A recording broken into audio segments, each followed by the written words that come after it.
We're now unmuted officially. We are.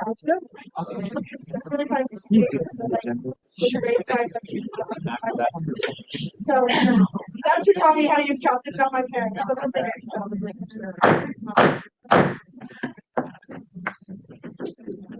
Good evening.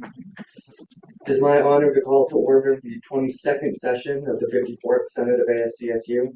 To begin, please stand and join me in the Pledge of Allegiance.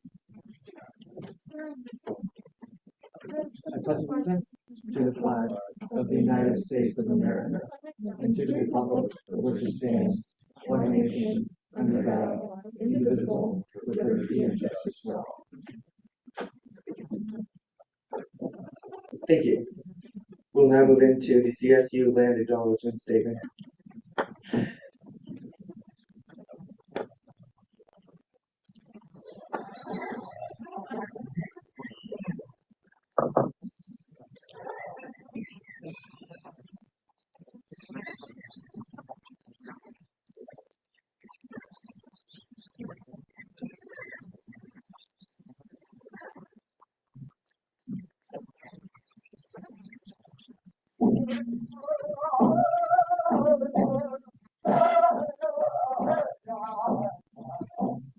Colorado State University acknowledges with respect that the land we are on today is the traditional and ancestral homelands of the Arapaho, Cheyenne, and Ute nations and peoples. This is also a site of trade, gathering, and healing for numerous other Native nations. We recognize the indigenous peoples as original stewards of this land and all the relatives within it. As these words of acknowledgement are spoken and heard, the ties nations have to their traditional homelands are renewed and reaffirmed. CSU is a land-grant institution, and we accept that our mission must encompass access to education and inclusion. And significantly, that our founding came at a dire cost to Native nations and peoples whose land this university was built upon. This acknowledgement is the education and inclusion we must practice in recognizing our institutional history, responsibility, and commitment.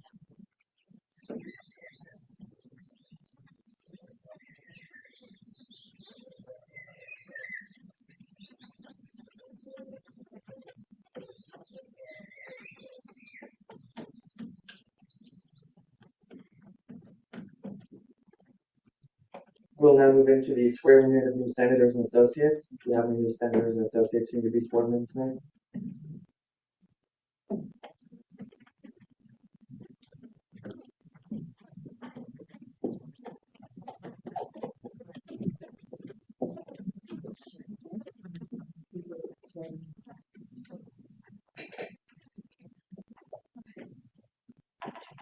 We do have somebody in judicial. She's coming in just 1 second.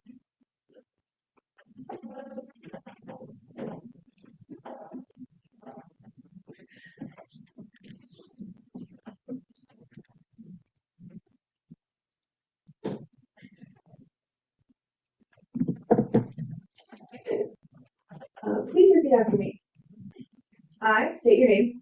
I, Carla Jones, Do solemnly swear do solemnly swear to defend and uphold the the rules and regulations rules and regulations set forth by the Constitution set forth by the Constitution of the Associated Students of Colorado State University of the Associated Students of Colorado State University and will rightfully perform and will rightfully perform the duties of my office the duties of my office to the best of my ability. to the best of my ability. Congratulations.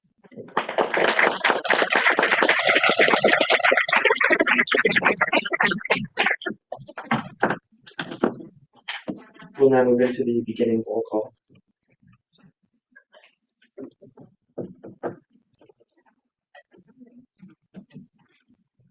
Speaker Taylor.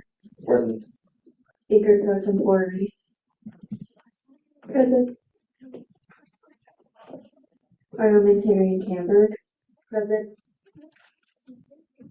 Associate Senator Rodriguez. Present. Associate Senator Mendoza Villalobos. Present. Associate Senator Jackson. Yeah. Senator Bichelle. Present. Chair Miller. Present. Associate Senator Fatare. Present. Senator Chalk. Associate Senator Macbella. Present. Senator Evelyn Rivera. Present. Senator Roberts. Present. Chair Snyder. Present.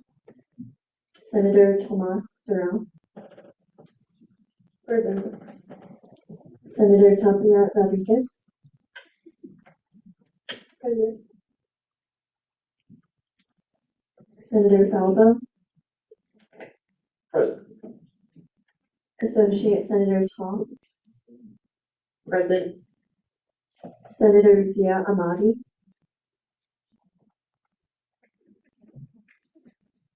Senator Grenier.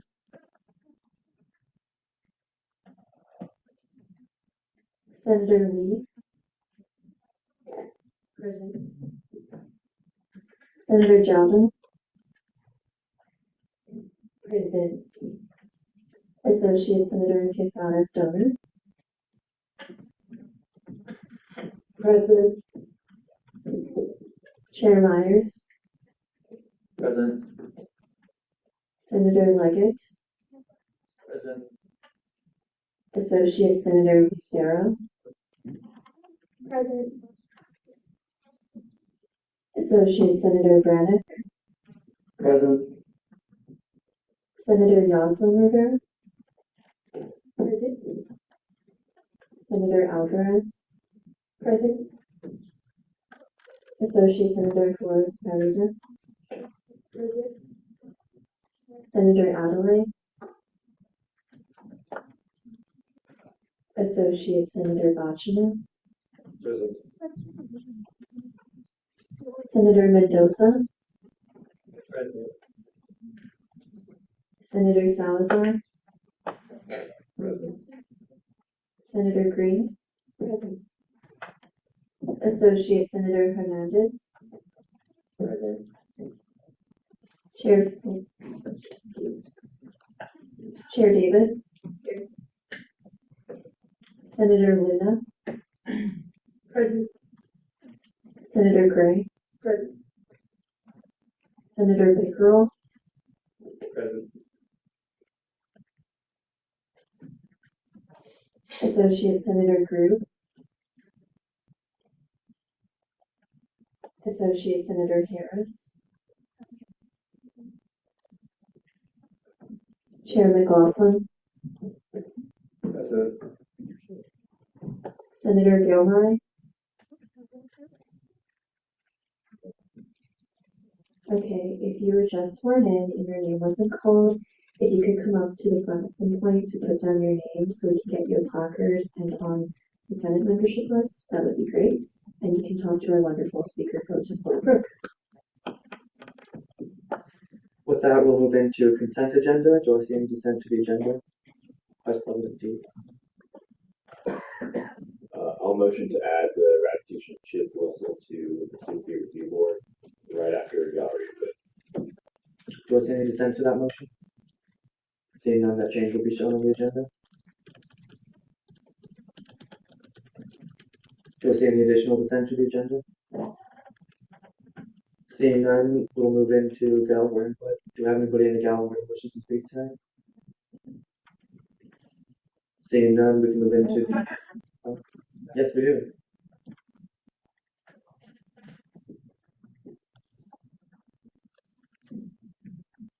You'll have 5 minutes to speak.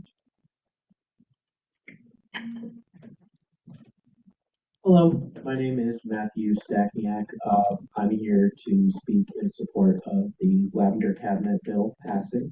I am a peer mentor at the Pride Resource Center, but today I'm speaking as a student. I actually have here a letter from the Women and Gender Care Clinic at the CSU Health Network that I would like to read for you all. Dated February 24th, 2025, to whom it may concern. As medical providers who are actively providing gender-affirming care to students on our Colorado State University campus, we know how important access is to many options for gender-affirming care and how important this is to our students. The Lavender Cabinet, offered through the Pride Center, is an important resource for our students to have elements of gender-affirming care that are outside the scope of medical and surgical transition. Many of our students lack the financial resources, insurance coverage, and family support for items available at the Lavender Cabinet. We strongly support the Pride Center and all the work they do on our campus. Additional funding from ASCSU to help keep the Lavender Closet stocked is an excellent commitment to LGBTQ students. It shows them the university and its students are here to support them. This is signed sincerely of Sherry Warford, MD, Clinical Supervisor of the Women and Gender Care Clinic, Emily Morse, DNP, Jill Vesti, FNP, Lane Bryant, PAC, and Quincy Crane, PAC. I ask that everyone support this bill because the resources given at the Lavender Cabinet are life-saving. They support a lot of our students' mental health, and a lot of them come in telling us that without the cabinet, they could not access these things. We also provide support to all students in the form of essential self-care items, which are all donated locally. So yeah, I thank you all for your time and attention, and come see us at the Pride Center anytime if you have more questions. Thank you.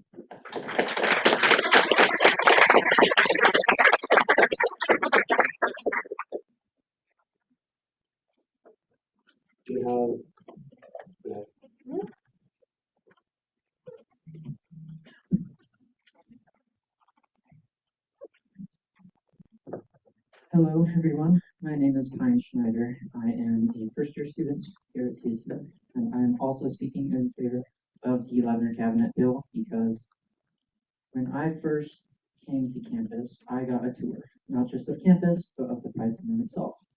And to me, it was a very important moment, not just because I got to see a place where I could find community, but because I saw the Lavender Cabinet, which to me was a very important moment that proved to me that CSU is not just a place that speaks, but is also a place that acts.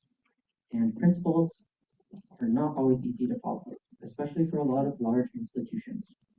So to see the Lavender Cabinet, it was really an important moment that I was able to see that CSU actually believes and will take action to support us.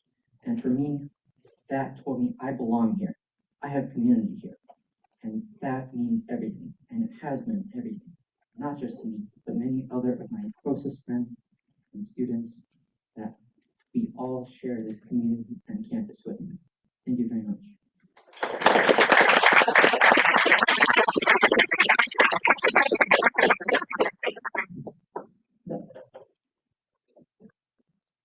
Hi everyone, my name is Nevaeh Green. I'm a senator for the Pride Resource Center, but I am coming to you today as a student.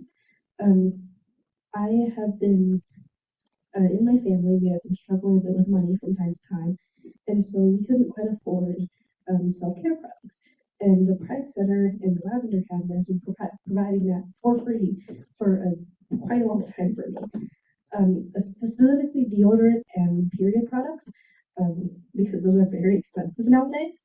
And I would just like to ask your support on this bill because it is very important to even people who don't identify as being part of the LGBTQ community. Yeah, that is all. Thank you.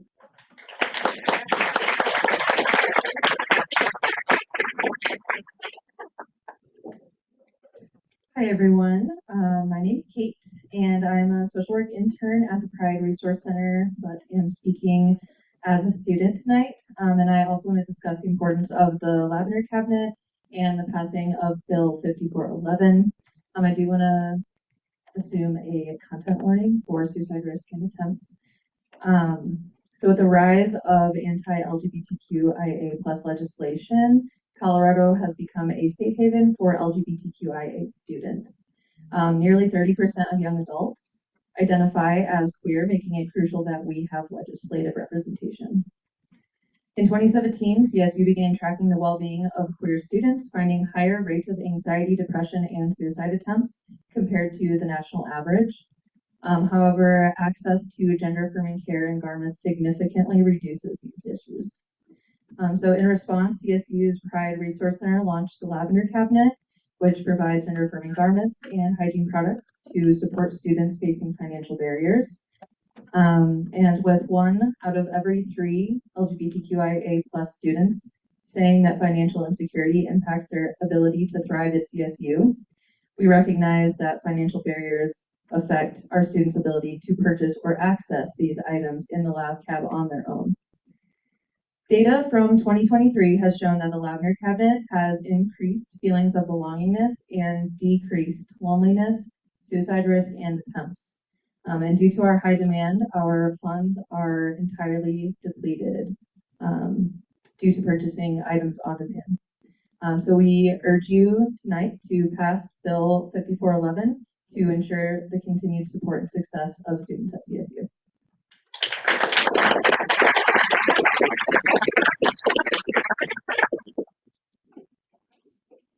Do we have any additional valuable input tonight? Okay, seeing none.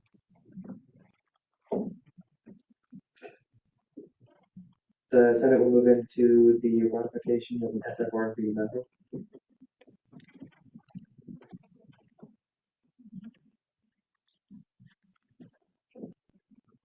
Alrighty, good evening, y'all. I will make this quick because I know we have a presentation to get to.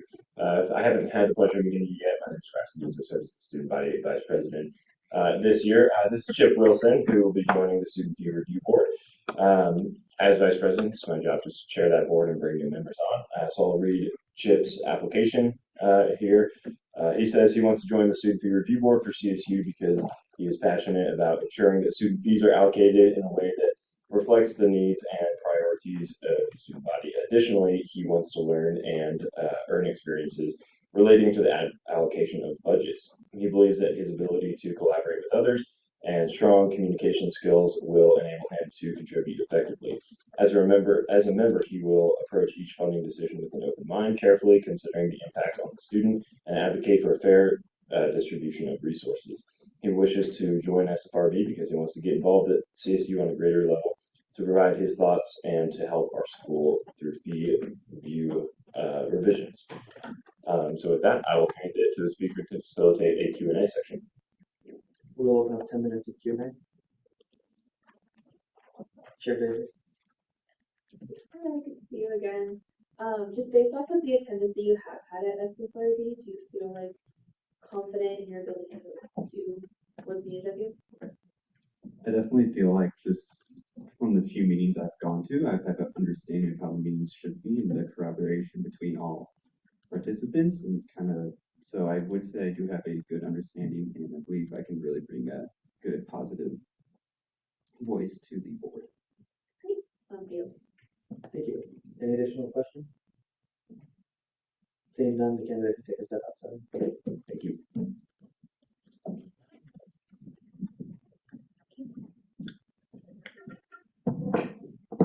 And we'll begin 10 minutes of discussion and debate.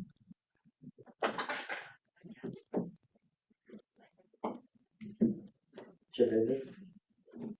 I'll say something similar as I said last time, but he has also been to multiple SFRB meetings and has been a contributing member. So I just want to see if he felt confident, but that has been expressed in my opinion. And that he would be a good member. And so I'd like to motion to approve this candidate. No, previous question. Thank you. Do I see any dissent to that motion? Seeing none, we're moving to voting. Chair Snyder. Motion to approve this candidate with unanimous consent. Do I see any dissent to that motion? Seeing none, this candidate is accepted with unanimous consent.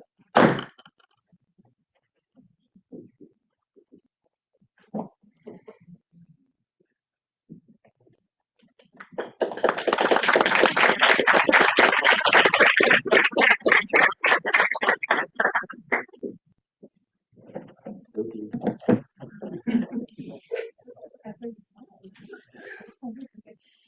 Repeat after me. I state your name. I, Chip Wilson, Do solemnly swear do solemnly swear to defend and uphold to defend and uphold the rules and regulations the rules and regulations set forth by the Constitution set forth by the Constitution of the Associated Students of Colorado State University of the Associated Students of Colorado State University and will rightfully perform the duties of my office duties of my office to the best of my ability. to the best of my ability.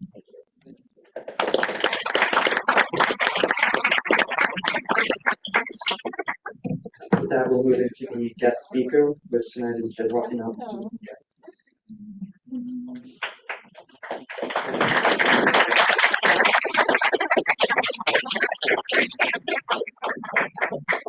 I will quickly comment, we had one slideshow that didn't make it into the weekly email, so I apologize for that, but I have advised them on ASCSU's accessibility guidelines, and so that will be working forward.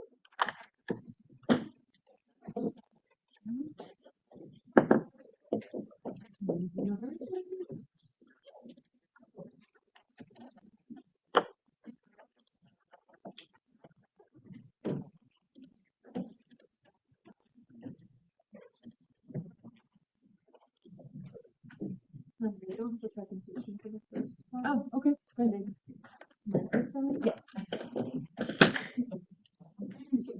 Yes. Thank you. Hi, everyone. My name is Catherine Stengel, and I'm the chair of the board of directors of Rocky Mountain Student Media. Our vice chair is Avery Hellman, who wasn't able to make it tonight. And our administrative officer is here with me, and it's Quinn Weirdsma. Rocky Mountain Student Media is a Colorado-based not-for-profit corporation, and it is also recognized as an IRS 510c3 organization. In addition to that, the IRS recognized that we are fully and functionally integrated with CSU. This means that all of our work is to benefit the CSU students and the greater community. As a not-for-profit and tax-exempt company, we take a student-led philosophy to the highest level. The board of directors is led by students, myself included. On the board of directors, there are 16 voting members consisting of 11 student positions on the board, including the 2 ASCSU positions, 2 community members, 1 rep from Orange Cord, which is our alumni association, 1 professional rep from Student Affairs, 1 from the CSU journalism department, and 1 spot for the CEO, Pete, who is a non-voting member. RMSMC is a student-led company with professional staff advising the student leaders who are ultimately producing the content. One of the most important elements of the corporation is that the student leaders retain the right to make any final decisions, not only on content produced, but also in general in how their departments are set up and managed. Each year, as part of our contract with ASCSU and CSU, we are required to do a full financial audit. And I'm pleased to report that this year, and as with many years in the past, we received the highest rating that an audit can give a corporation. This means that our finances are accurately recorded and well managed. And now I'm handing it off to Quinn for financial funding information. So yeah, I would like to go over our funding for a moment. Overall, we handle a budget of $1.4 million. About 54% of this comes from student fees, meaning we need to bring in a substantial amount on our own each year, roughly $650,000. We do this by providing a very wide range of services and advertising outlets to the CSU community and affiliated organizations. If you visit our website at agency.rmsmc.com, you can see the vast array of services and marketing that we provide.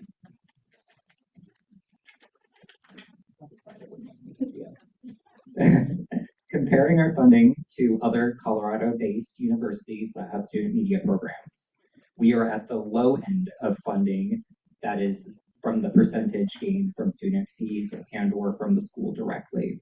We receive about 55% of our funding from student fees, which is less than 9 out of the 11 Colorado-based universities that we have information on. Only DU has a lower percentage, which is at 50%.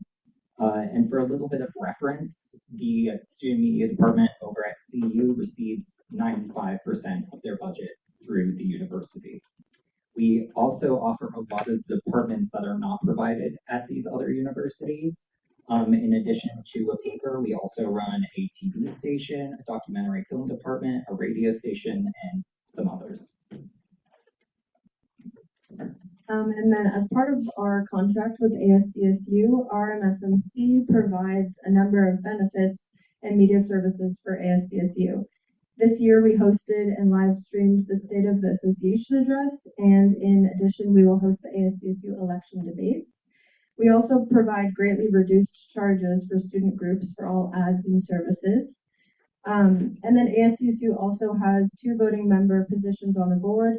One of the 2 positions are also on the executive committee of the board.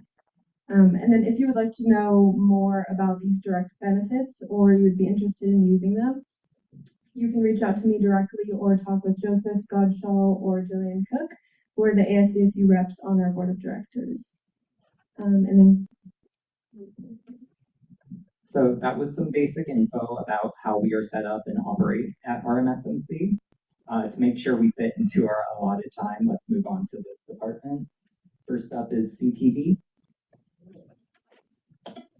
Thank you, everyone. Hi everyone, I am the program director at CTV. Unfortunately, our boss, Bella Walser, is the executive producer. She couldn't be here tonight. But this is basically CTV. We are the student-run TV station. We run 3 shows a week covering sports, entertainment, and news. Our entertainment varies from really whatever people want to cover to really whatever they want to cover. So it's everything all in between. Sorry, you can go ahead. Yeah, so this is how many students we have. We employ about 30 to 40 every semester, but we're always bringing in volunteers. So we're really sitting around 40 to 50 total employees, but also not hired employees every semester. And this is the type of training that we do to get people ready for the real world, to get real jobs. We have a cycle of training. Right now, our training director is JJ McKinney. I'm sure some of you know him. He's one of our news anchors for our news show. He runs the cycles of training for us, and those are kind of the things that he's teaching. He's teaching content creation, script writing, just overall how to make TV, how to make media with the students. And then kind of this is going into our views that we've gotten. So these are our views specifically in 2024. This is specifically just YouTube. So this is just what we've reached in that. We have other platforms like Instagram, TikTok, Facebook, just everything. And these next few slides, you can just skip through, I'm sorry. They're just kind of showing out the views. So this is our highest standalone video. It got almost 100K views. Obviously, this is at a time when the TikTok ban was being talked about. So this is a lot of our content. If you keep skipping, like these ones are just kind of whatever was going on in the nation. These are where we get our big views. This next one was on the San Jose State trans athlete, and that just got a ton of views because that was the story at the time. So these are kind of just things we cover. We do cool athletes with some of these players. I'm sure you guys know Torrey Horton, our star receiver, star basketball players. Just kind of more of the stuff that we do at CTV. We're covering sports, we're covering news, we're covering it all. These are other examples with these nice view numbers we got here. It's the first year we actually went in and looked at our views and kind of saw how much money we're making. We're doing pretty well so far. So yeah, and these are kind of where we go after you leave CTV. These are successful CTV graduates. Obviously the top ones, I think all of you probably know. You all definitely know Eugene Daniels, obviously our commencement speaker. These are just the people that we've seen go on to achieve a lot more after CTV. Jenny Kavnar is the first female primary play-by-play announcer in MLB history. So there's really cool stuff going on. The next slide is just more pictures of them winning awards, doing what they do. But yeah, and that's pretty much CTV. We win awards pretty much every year. I don't want to boast too much, but we do win awards a lot. This was a few years ago. We won TV Station of the Year, and that is across the entire country. So we're obviously putting up results. We're up winning all these random awards that kind of don't have anything to do with each other. But yeah, CTV is really making a mark everywhere we go.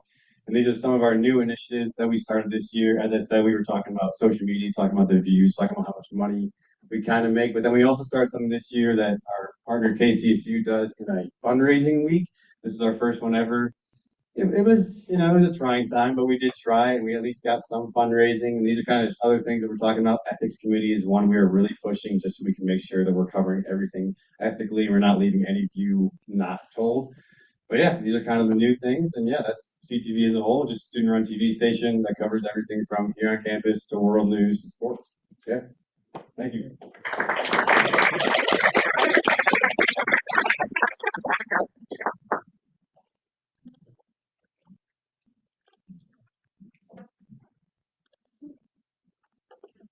Hi everyone, my name is Avery Coates. I am the editor-in-chief of College Avenue magazine. We are CSU's student-run lifestyle magazine that publishes twice a semester, and we cover anything and everything that impacts the lives of CSU students. Some of our more recent themes and covers that we've done, we did the 70s edition, the political edition, which came out like, I think on election day, so kind of relevant there. We did the sports edition, which is our most recent edition and is out on stands now. And then a cannabis edition, which we are doing a spin of again this year and will be out in April, so keep an eye out. And then some of our statistics from my tenure as editor-in-chief. I'm in my second year right now. We have had almost 40,000 page views, 34,345 stories read, 1,800 unique viewers. And then some of the top states that our viewers come from are Colorado, California, and Texas. And countries, we reach the United States, Canada, India, the UK, and France. And then some of our most recent or most read stories from my time with College Avenue include a feature on the origins of Horsetooth Reservoir and the town underneath it, the best consignment, vintage, and secondhand stores around town, and a feature on kind creations. All of these are found on our website, collegeavmag.com, and are advertised on Instagram and Facebook. We also create additional content on our social media platforms from TikTok, Instagram, Facebook, and everything in between. As far as training and what we provide to CSU students, we look for people who have some journalistic experience under their belt, whether that's having worked for the Collegian, being a journalism major, or having other outside experience in photography, graphic design, or writing. That being said, we're not limited to journalism majors. We encourage people with all backgrounds to join. In fact, a huge portion of my staff is made up of psychology majors. I don't know why that happened, but it did.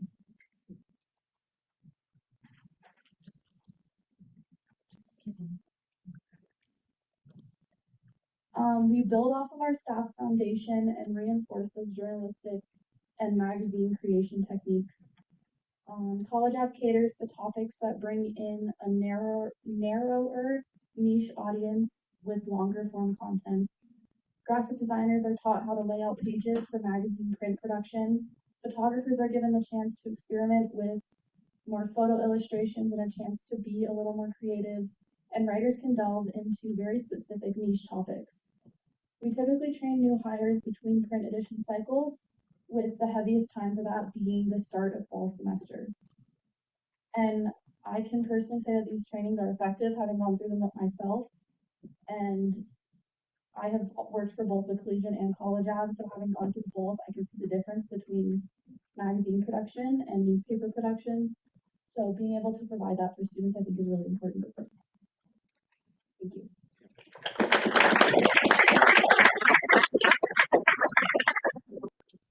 All right. Hello, everyone. If we have not had the pleasure of meeting yet, my name is Allie Seibel, and I am the editor-in-chief of the Rocky Mountain Collegian, which is CSU's 134-year-old student-run newspaper.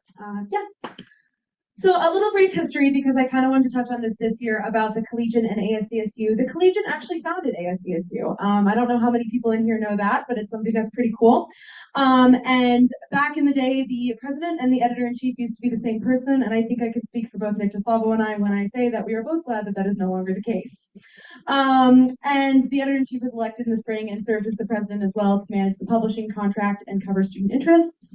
In 1954, the Collegian supported ASCSU becoming university-sponsored to better represent post-war students, and the Collegian also briefly disbanded ASCSU Senate in the 70s through a petition, and the university reinstated them. That will never happen again, no need to fear. And our offices have a largely positive working relationship today. So, little background. About the Collegian, we have 6 desks that oversee content produced by freelance reporters. We have a news desk, a life and culture desk, arts and entertainment, science, sports, and opinion. We also have robust photo and illustration desks that oversee freelance photographers and illustrations. And we have a full copy editing and page designing staff as well. And they are paid freelance and hourly. All of our staff members are paid. Sorry about that. And on average, we publish about 20 articles per week. We have 19 hourly staff editors and roles from desk editors to photo director, social media content creator, and that kind of thing. And then, like I said, we are 134 years old. We publish daily online and weekly in a print paper that comes out on Thursdays that you should see around here. What we do, we follow the Society of Professional Journalists guidelines for ethical reporting. And we report fairly accurately and in a timely manner. We cover Colorado State University and Fort Collins primarily, while also covering some Colorado and federal news as it comes up. We strive to provide content that is entertaining and alternative, and we prioritize long-form and in-depth content that exposes multifaceted issues. We also publish timely breaking news when it happens and are at the front line of everything that is kind of going on at the university that pertains to CSU students. And we actively work to engage the community in deliberative discussions around what is happening currently and what is impacting their lives. So we do a lot of coverage of ASCSU, so I wanted to spotlight that a little bit too. We have our This Week in ASCSU beat reporter, Layla, who sits over there and has a name tag now. She's very excited about it. We also cover executive cabinet event profiles as well as Senate judicial things, and then we do annual elections coverage, and we also cover statewide initiatives. So we're up here a lot. I've met a lot of you, and yeah, we're happy to do it. This is just kind of part of our importance. We think that covering what you guys do and bringing awareness of that to the student body is something that is super beneficial for both of us, and so this is a handful of content that we've had from the past year. Some statistics and impact, we have 3,000 print papers that are printed and distributed weekly. The pickup rate hovers around 70 to 80%. We had 93,900 page views in the last year on our website. We have 6,000 followers on Facebook, 2,000 followers on our sports Twitter or X or however you want to call it account, 3,000 normal Twitter or X followers for our just collegiate account. We have 521,478 site visits in the last year, so that's people who have gone to collegian.com. 14,000 email subscribers to the Stump, which is our daily newsletter, and if you're a freshman, you were automatically subscribed to that at the beginning of this year. We have placed in 2 National Hearst Awards. One was mine and one was our photo director's. We also, it says 8, but it's actually 13. I got the number wrong, my apologies. Colorado Press Association Awards 2024. We all but swept. There was just one that didn't place for the awards that we submitted, and 6 Society of Professional Journalists Awards from 2024. So we are among the top in the state, and certainly in the state and also in the country.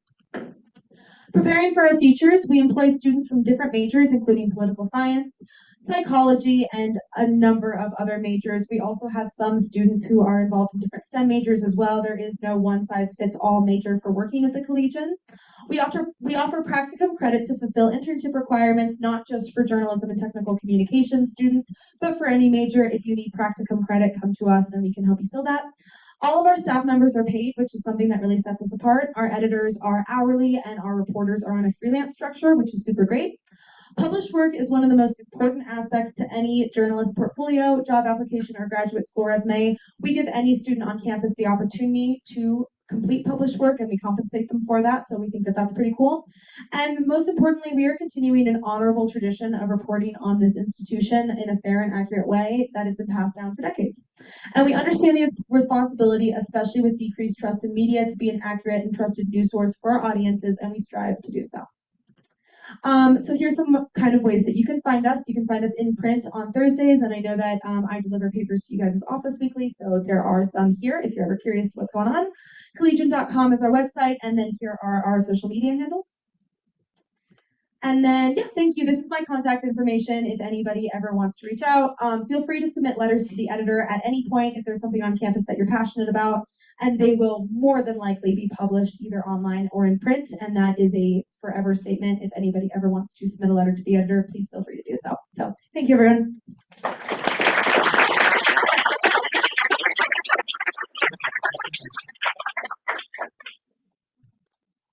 Hello, everyone. My name is Phoenix Hebner, and I'm the director for 5003 Visuals. And I'm Emily Fial, and I'm the assistant director for 5003. And our slides were included in the previous one, so we're gonna have to read out every slide, which is fine. So we'll start off with this first slide, which is just our 5003 logo and name, part of Rock Mountain Student Media. We're a student-run video production company. Go to the next slide, please. Thank you. So at 5003 Visuals, our goal is to provide technical and practical video production experience to students, which is really amazing. We have a smaller staff than other departments. We're made up of 9 staff members, including a director, assistant director, 8 videographers and editors, and someone that does graphics. And this is really great practical experience that we all get to get before we go out into the industry of doing video production.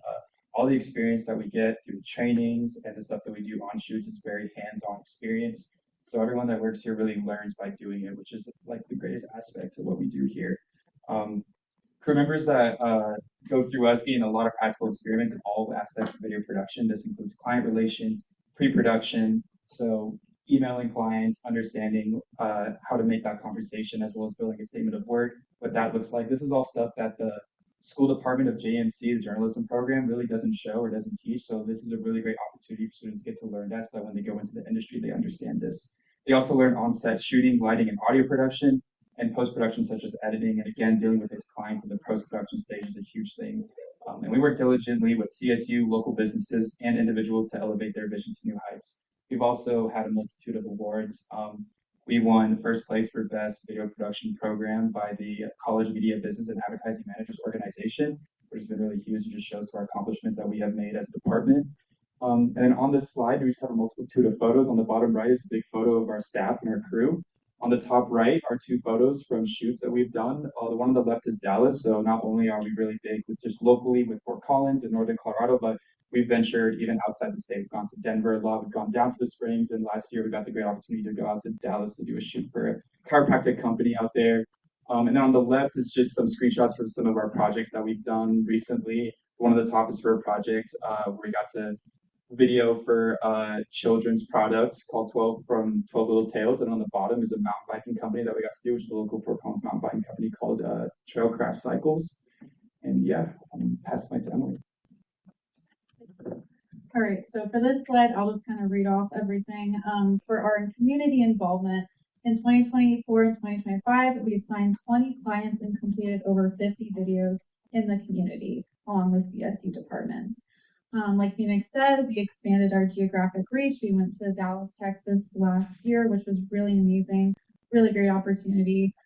We worked in Colorado Springs with the Colorado Lifestyle Center, and we did the CSU Spur campus in Denver as well. So we've gone to reach out and do a lot of different work within the community and outside of it. Some current clients that we have actively going right now. We're working with CSU Summer Session. We're doing a bunch of little social media videos for them. They get to pay us and we do the filming and editing for them. And we actually filmed with them, what was it, a year ago, 2 years ago? And since then, they've seen an 8% increase in enrollment just with our videos. So it's been really great for them. Again, CSU Spur, we just finished editing a video for them. We actually just got to film with ASCSU for the day at the Capitol, and we're making a really fun video for you guys. Some more things in the community. We're doing all guard windows and doors in Fort Collins, and we're actually going to start working with Larimer County for a police training video. So those are just kind of our active projects. But, yeah. And this has all been a great experience for all of us. Again, this is the real practical experience that we can get. Majority of us, are from different backgrounds with different majors and such. We span a large variety, same as the other departments. But if it wasn't for departments like this and others, these students really wouldn't get this real practical experience. None of the classes really showcase. They may show how to use a camera, they may show how to light, they may show how to use audio, but they don't really show that communication with clients or what billing looks like, or all the really hard financial stuff behind the scenes that you don't really get to learn. So this really gives all those students that real practical experience, which has been amazing and really beneficial. We've had a ton of students be able to continue going into the industry within Denver. We've even had some go to New York City to be able to continue, and it's because of all that information that they learned here at Rocky Mountain Student Media with 5003 Visuals. So yeah, thank you guys for your time.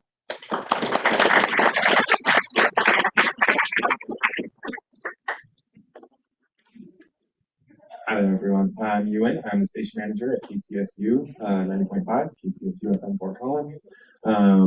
We I made these slides 3 weeks ago. That's why the date's wrong. If you want to go to the next slide. So we're just going to go over quick analytics and alumni stuff, our general activities as a radio station, and then education that we have offered at KCSU. So up first is the analytics. On the left, on the right here, we've got our podcast analytics. So we have 10 active podcasts right now. That's gone up from about 5 last year, so we doubled numbers there. We have 2,400 downloads exactly. I checked earlier today. We have 2,400 downloads for the school year 24-25. Currently, we have 78 active DJ shows, which is a lot of 1 and 2 hour DJ shows live on air every day. We have 87 active DJ hosts. That's a lot of people to manage. We also have about 20 staff members. So all in all, we're about a 100-person unit, which is quite a bunch of people. And then we have a 95% training to DJing training retention, which is really strong. And we also have a 95% staff retention, which are also really strong numbers. And then our website, not as great numbers as CTV. We should have gone before them, but we have our top article at 850 views. That's thanks to our news team back there. And we had unique daily users of about 167 or 170, if you want to round up.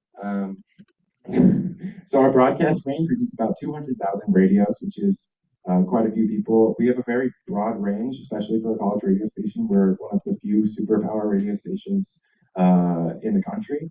We can reach over 200,000 people through their radios. That's Windsor, Wellington, Greeley, and Loveland, as well as Fort Collins, obviously. One of our main alumni, if you want to go into this is Bridget Vandal. She was a station manager last year. You probably saw her do a similar presentation about a year ago today. She was also our music director in 21-23. She last year was nominated for Student Employee of the Year and was an honorable mention, which we're very proud of her for that. She also has moved to LA to work with Netherlander Concerts, and they're working with the social media and marketing teams with them. She's an integral part of it. She's doing a great job out there. We're really proud of her. But that's just one example of our very talented alumni. We want to move on to the next one. So these are our general activities. Up first, what do? We do radio, events, and podcasting, as well as other alternative radio, or audio, sorry. We have rotation shows, specialty shows, experimental shows, and staple shows. So the rotation shows are the main ones to serve the community. They're kind of just music forward, casual listening. Those are from 5 a.m. to 7 p.m. every day. This is what you'll hear most of the time when you listen to the radio. We have our specialty shows from 5 p.m. to 7 a.m. every day. And these are the ones that you hear more specialized content, things with longer breaks, stuff that more unique shows, play more like metal, that kind of thing. And then experimental shows, these exist out of regular programming hours. These are the weird stuff. Sometimes people will play like 10 minutes of crickets in the middle of the night. We really pride ourselves on these being the weird ones. We had a couple DJs from a few years ago win DJ Personality of the Year for one of their experimental shows. That was countrywide as well. And then we have our staple shows, which are hosted by staff members for public affairs programming, which is something that we must do for non-commercial radio with our FCC license. Something that we're really proud of. We're always serving the community, not just doing radio for fun. Then we have our events, which include Fools Fest, Battle of the Bands, and Winterfest. Winterfest is a new one we started doing this year, but Fools Fest and Battle of the Bands you're all familiar with. Fools Fest is in 2 weeks from tomorrow, so if anyone wants to go to a free concert, be on Southern Gardens right over there.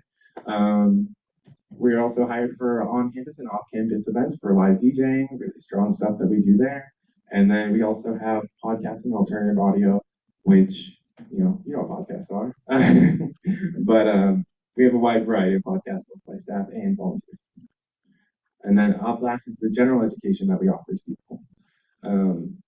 KCSU DJ training is a 5-week training course, which they have 2 weeks where they have to sit and listen to our training director tell them about FCC guidelines and as well as KCSU guidelines, making sure we're keeping the school and RMSMC from breaking any of these rules, and we don't have to bow down to the FCC. And then we've also got 2 weeks on the board, the actual radio board where you press all the buttons. These are the scary weeks. And then we've got 1 on-air test and an online exam or a written exam. And then we also required them to be in the studio for 2 weeks separately. And then for production training, it's a one-on-one session. They meet about 3 or 4 times to get a portfolio piece out of training at the end of it. Something we're really proud of and something they're able to put together throughout. And then go straight to our news team afterwards to become freelance journalists, which is something we offer all the time. That'll do all of that. Yeah. Thank you guys so much for having me. If you want to reach out to me, you can email me at station@kcsufm.com or reach out to me at 970-538-7171.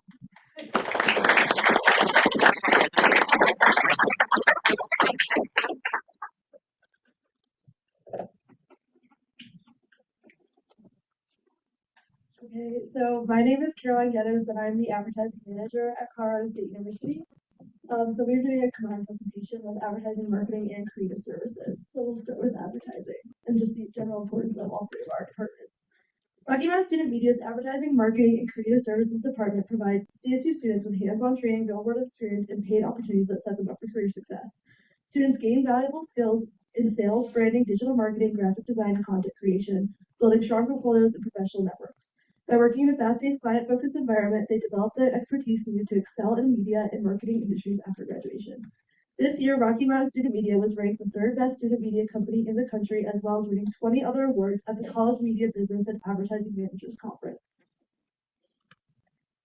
In the advertising department, we have 10 plus either paid employees, interns, or practicum students. We do advertising and event promotion for various on-campus events, including the Lagoon Concert Series run by the Music Business Collective, CSU International Programs, CSU Marcom events, and much more. Last semester, we did the social media management for CSU Army ROTC. In that 3-month period, we increased our brand awareness and Instagram following by more than 15%. We do a large campaigns for CSU Summer this semester, doing 23 video posts alone, all through the 53 videos mentioned previously. These promotions is heavily thought to be directly linked to their increase in enrollment, as talked by 53. In addition to that, we also do digital ads for local Fort Collins businesses on Instagram and Facebook, as well as through our website and our email blast system. And then on this slide I'm just showing some stats from some of the Instagram ads we have done for CSU Summer this semester. In these screenshots, it's kind of a lot of information, but the main key takeaways is each ad is reaching more than 5,000 people, with them having over 250 and 300 link clicks, which are taking them directly to the CSU Summer Enrollment website. Hi, I'm Bella Bailey. I'm the marketing manager, and some things that we do on the marketing team are we plan experiences, we plan the events for the RMSMC team in office events such as graduation. We do things for little events like Valentine's Day. But some more important things that we do are connecting brands with students. So to help the advertising department, we have our sales team who sells to certain companies, and then we are doing a new thing called Aggie Taste and Trend videos, where we showcase different companies, what they offer in a student-led kind of video that is for Colorado State students. We also administer the Best of CSU magazine and survey, which has just come out. We expand the RMSMC community by implementing strategies for growth and increased student involvement. We are planning to have on April 10th a Plaza Day to show each department, so you'll see us out there. And then we also have our Aggie Style Instagram. Go ahead and give us a follow, CSU Aggie Style. We just showcase fashion around campus and different styles. Hi, my name is Maddie Christian. I'm the professional staff creative director at Rocky Mountain Student Media. So creative services is a team of about 3 main design students and then 4 practicum students who are doing stuff like photography and also some design stuff as well. And we basically create print and digital promotional materials for businesses around the Northern Colorado area and also on campus. We'll do things like ads and logos, flyers, posters, literally anything they'll pay us for, really. And we're also working towards expanding into functioning even more like an agency and providing full branding services and design for companies in the area. We're actually also working with All Guard Windows and Doors that 5003 is working with as well to give them a pretty big rebrand. So that's exciting. We also create a variety of special publications throughout the year, including Best of CSU, graduation guides, and we're responsible for designing these from cover to cover. And we partner with multiple university departments for content in a lot of those publications. They rely on us to design those, so we provide pretty important services for them. And this is just really great experience for students to work with clients. They're literally putting stuff out into the real world. as somebody who was a student, worked as a student at Rocky Mountain Student Media, I would not know half the things I know about design without my experience here. Next slide. So this is a graduate spotlight. Allie Pierce graduated in May 2024, this past year. And she is now working at the Charleston Symphony Orchestra as their marketing and design manager. So pretty big role right out of college. And she credits her experience at Rocky Mountain Student Media with directly giving her this role. The people who were hiring her were incredibly impressed with the experience that she had here, and specifically the publications that she was able to design. That's it. Thank you.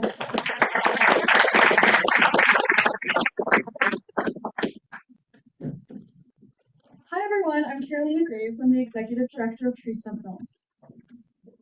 About Treestump Films, TSF integrates education with entertainment using documentary filmmaking to cover diverse topics from natural sciences to social issues while promoting creativity and journalistic integrity.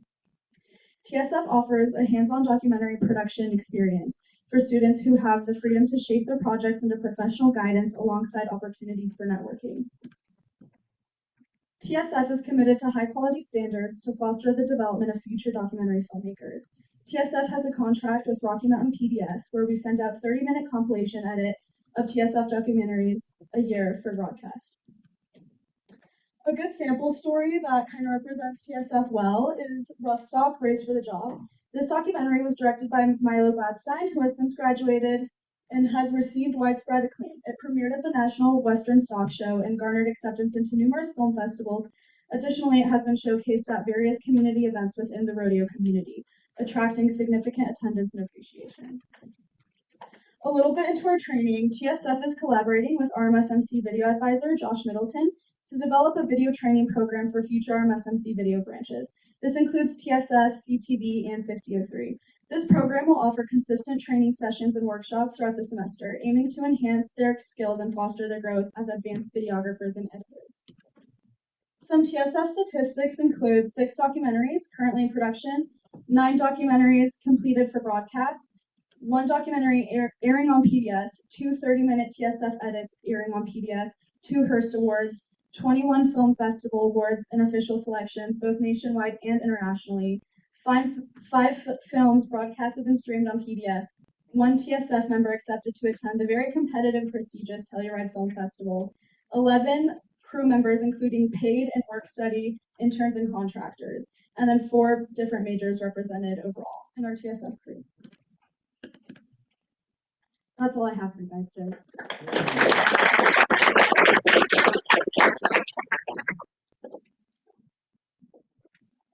How are we doing on time?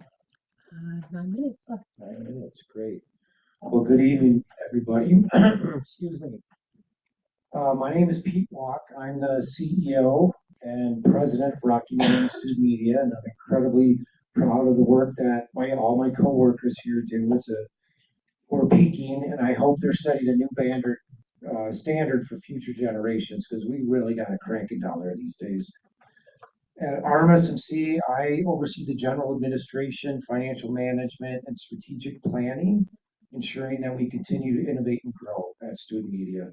I manage a team of full 6-time professionals, a handful of part-time professional advisors, and then I personally advise 4 of our student-led departments.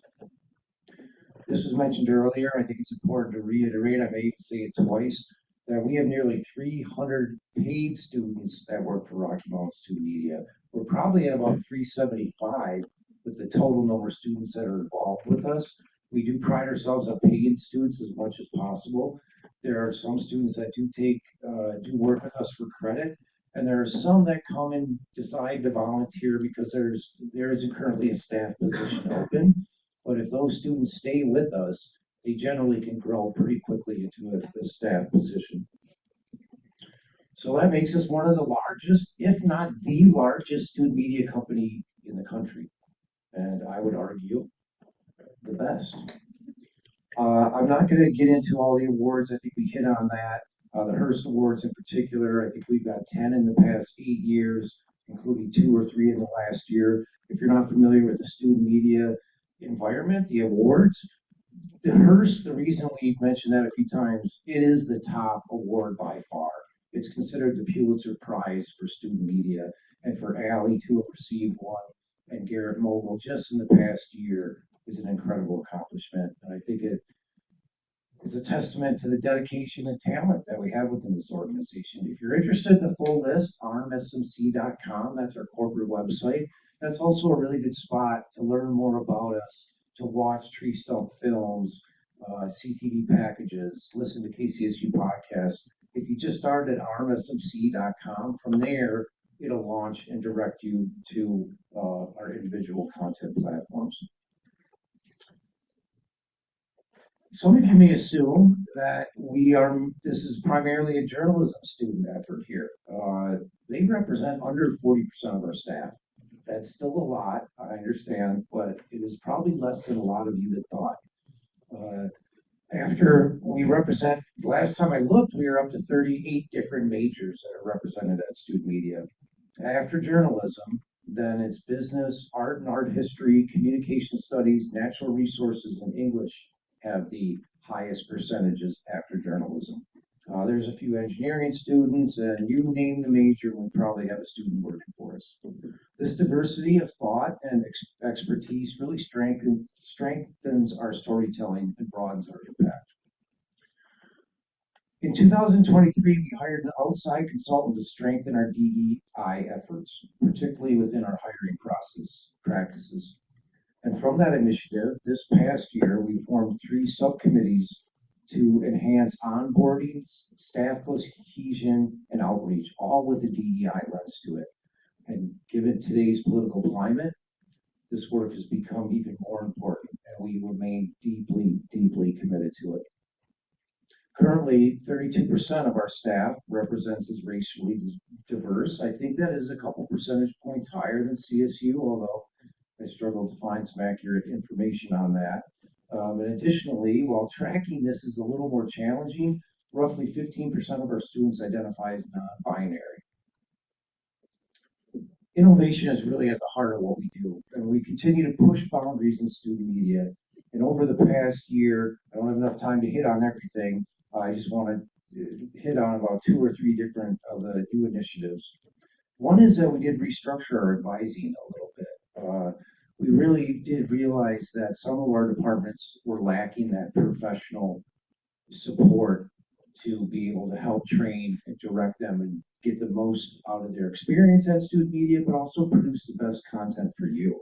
So that means now we have Josh as a video and audio advisor to the full company. CTV has a group of advisors. Collegian now has specialists that advise individual desks. So a sports professional reporter advises the sports desk.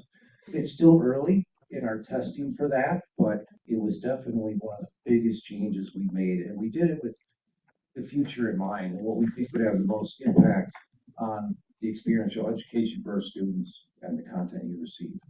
Operational efficiency has been really big for us the past couple of years, where we've streamlined a lot of responsibilities. We've introduced new software solutions like Connect Teams, so our non-work study students can have an app to log in and log out of. We've really embraced Monday.com, which is an amazing project management tool, and practically every department is using that. Those are just 3 highlights of new initiatives we're working on. Building lifelong news consumption habits and the skills to produce high quality journalism really starts with investing in college students. And at RMSMC, we do exactly that. We equip students with the training, experience, and a platform to inform and engage their peers. And I think the recognition we've received and all of that engagement that you saw on social media platforms, the number of papers that are picked up, College Ave, people at the listening area for KCSU, I think that recognition really speaks to the level of engagement that we get with our content and speaks to the importance of our work. On behalf of all of our MSMC, we thank the bottom of our hearts the support we get from ASCSU, student media organizations, our laboratories for the future journalism and information sharing, for the future of journalism. With nearly 300 paid students, we're cultivating the next generation of media professionals, and in our own way, helping to shape the industry and even democracy for the better. Thank you so much. I appreciate your time today. How much time do we have for questions now? You got a few minutes. Okay, good. We'll open up the floor to your thoughts and any questions you have. If for some reason we get cut off or you think of something tonight when you're going to bed, I should have asked the Collegian editor this. We are always available to you. My door is open. You can reach out to Catherine at chair@rmsmc.com. She's my boss and the chair of our board of directors. She's really good at facilitating who you should talk to. But with our time that we have left here, do we have any questions or comments?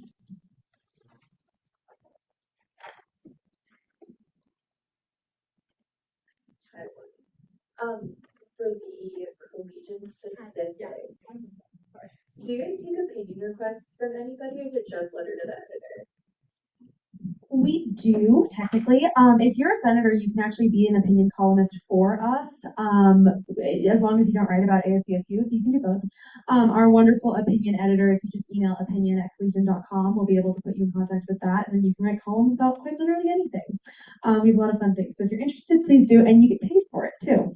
So it's about $20 an article, and if you write 4 in a month, you get a $40 bonus. So yeah.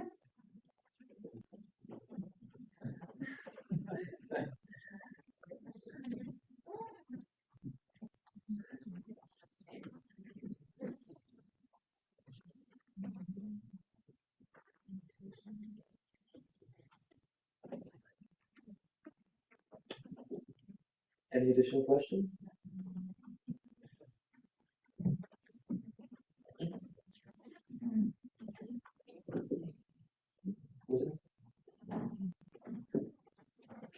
If anybody else had anything that you want to add, you have like a minute left to do so. Excellent. Well, thank you all for coming in.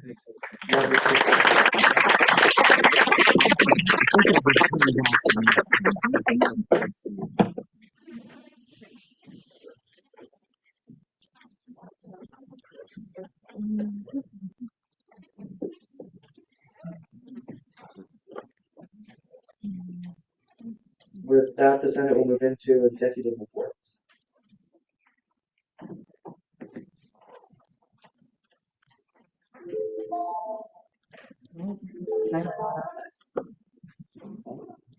Yeah. Hey squad, no. Hey squad. Joseph Godshaw, Director of Public Relations for the Executive Cabinet. I'm actually here right now on behalf of Ava Wilkins, our Director of Governmental Affairs. She would have loved to present in person, but unfortunately she couldn't.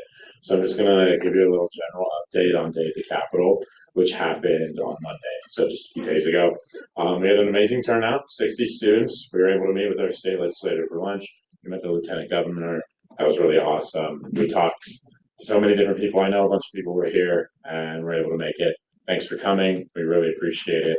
The more events like this are supported, the more times that we can do events like this in the future. Just remember, you're all student leaders. You all have a platform. You all have a voice for advocacy. Attending events like this is one way that you can actually use your voice. So thanks for showing up. We appreciate it. Big update. One of the bills that we've been tracking for the rent transparency has passed the House and will be heard in the Senate committee. That's a big deal. Yay. Thanks, squad. Have a good one.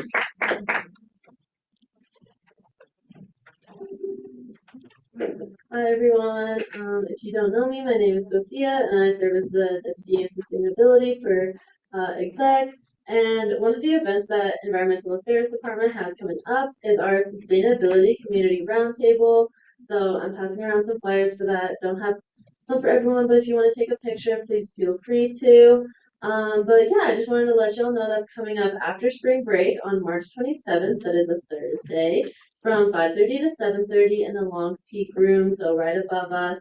Free dinner will be provided, and basically we're just going to be bringing in a bunch of sustainability leaders from all around CSU and Fort Collins to have an open conversation with students. It should be a really casual situation, just sitting at a table, eating dinner, talking about all the different industries within sustainability and what that could look like during college and after graduation as well. So If you want to attend, please find one of these flyers and scan the QR code. I hope to see you all there. Thank you so much. Oh, and if anyone has any questions, let me know.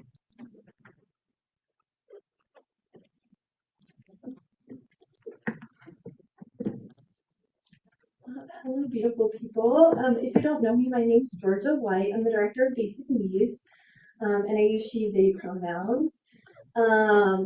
As always, I just want to say thank you all for being here, taking your time and energy. I'm extremely grateful for you. I just have two things I wanted to share with you. I wanted to let you guys know about an upcoming event that we're having on April 16th. This is the third annual Pot of Plant Day. It's an event where we talk about cannabis harm reduction and then social justice and equity education. And it's a super fun event. We rent out the entire plaza, and we have a ton of partners. This year we're partnering with RAM Events to double the amount of plants that we're giving. So we're going to give out 1,000 plants on the plaza on April 16th. The event is from 10 to 2 p.m. And if you're interested in volunteering at all, or if you are interested in this subject of harm reduction and cannabis harm reduction, come talk to me because I'd love to have a conversation with you about where you can fit in. The other thing that I just wanted to share really quick is a statement of support from the Department of Basic Needs for the Lavender Cabinet Bill. So I'm just going to read that off really quickly. So today I want to voice my strong support for the Pride Lavender Cabinet Bill, a crucial step towards ensuring that all students at CSU have access to the resources that they need to live authentically and thrive. As the Director of Basic Needs, I firmly believe that gender-affirming care is a basic need, just as essential as food, housing, and mental health services. For many of our students, access to gender-affirming care is not just about comfort, it's about survival. Studies show that when individuals have access to the resources they need to affirm their identities, their mental health, academic success, and overall well-being improves dramatically. Without it, students are forced to navigate unnecessary barriers that threaten their ability to participate fully in our campus. By investing in a resource housed with our expert partners in the CSU Pride Center, we are not only working to provide care to our fellow students, we're also affirming identities, fostering belonging, and upholding our values as an inclusive campus community. This bill recognizes that gender-affirming care is not a luxury, but a necessity. It sends a clear message that ASCSU values every student and is committed to fostering an inclusive and supportive campus where all identities are respected and affirmed. Let's commit to action, not just words. Let's make CSU a place where all students can be their authentic selves without fear of financial or institutional barriers. I fully support the Pride Lavender Cabinet Bill, and I hope you will too. Thank you all.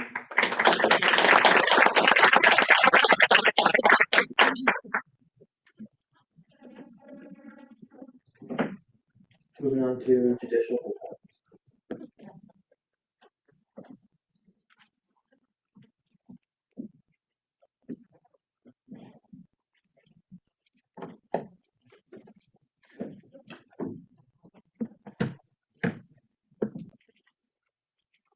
Hi everyone. This evening I'm going to deliver an opinion to you requested by Senator McLaughlin from College of Engineering. So first off, I'm going to read the question, our answer, question, our answer.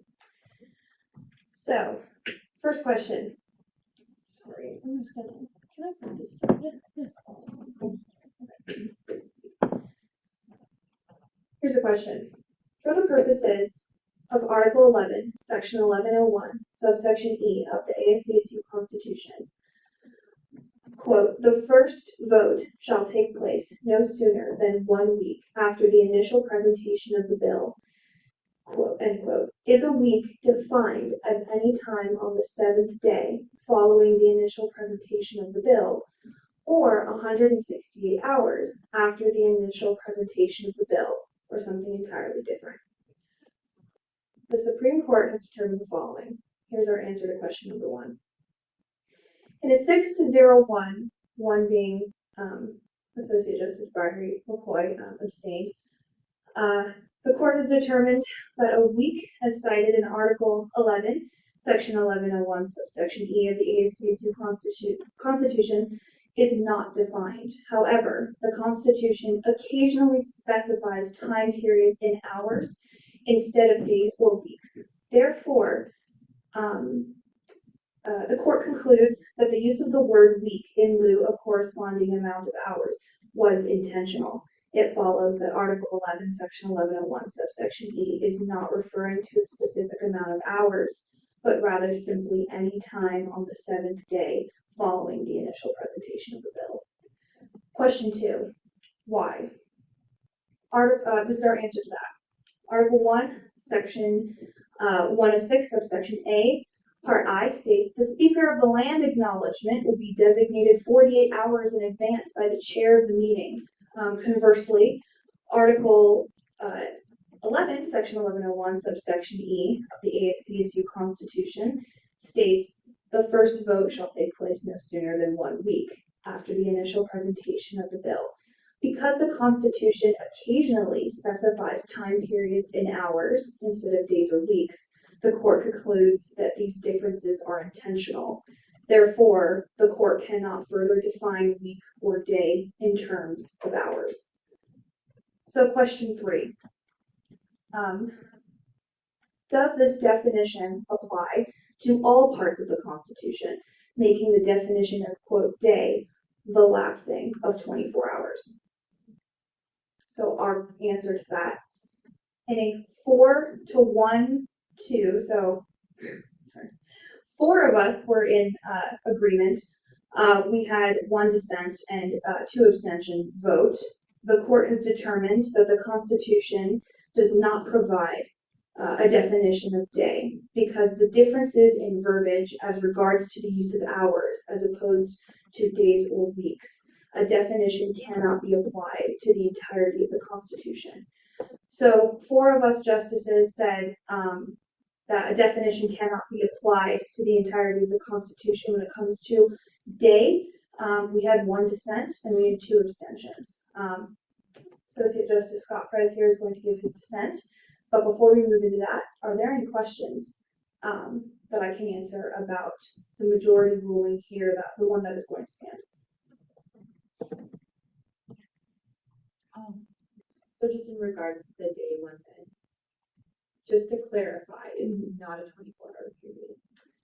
That's correct. Basically what we said is because of the differences in verbiage as regards to hours, like the 48-hour rule or in section 1101, you know, where it says weeks, we decided that there's intention in the differences of specified times, like days and weeks. So a definition can't be applied to the entirety of the Constitution. So then when like the clock strikes midnight and the date changes, that's the mistake. We're not going to go there. That's what the court's saying is, because it was a very interesting conversation we had, so we'll put it at that. But basically the majority rule was we don't want to put a 24-hour time constraint. We don't want to lock down a time.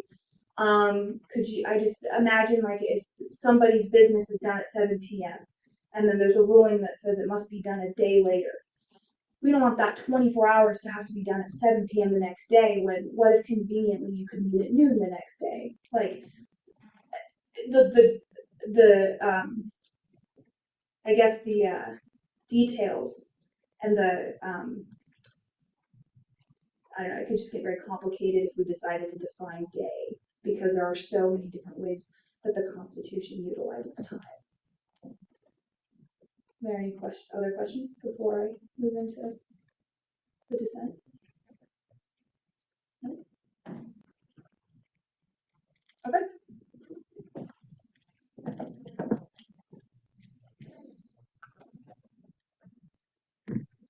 Good afternoon. I'm Associate Justice Dana Scott Perez. I'm the person that dissented. So I'm going to give my reasons for dissenting, and then I'll take any questions if there are any. But I do want to reaffirm that the standing of the majority is the one that's going to be in practice and play. So, and the court is at least, has made a decision on the matter. so I don't want this dissension to start distracting or misleading from what the majority has decided. So my reasons for dissension are as follows. I believe the court has effectively determined that in the number one part of the question, to reiterate, for the following purposes, the original question asked in number one, the court defined that in a 6-0 vote that the court has determined that weak as cited in Article 9, Section 1101 of subsection E of the ASCSU Constitution is not defined. And then we want in that decision to explain that it's not the hours, it's the day.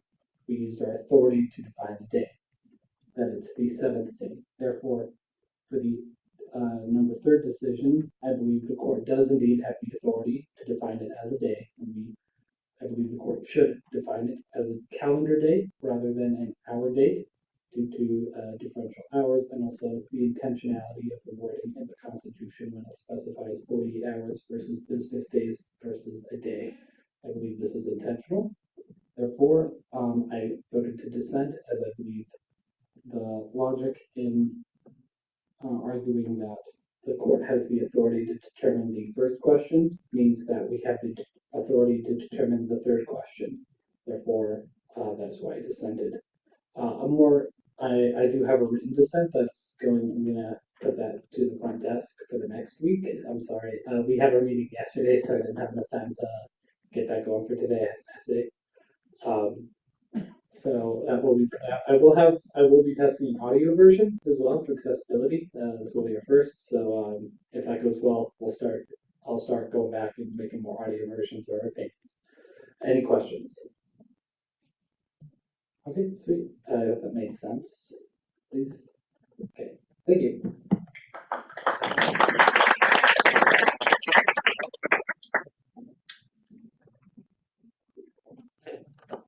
Do we have any additional judicial reports then?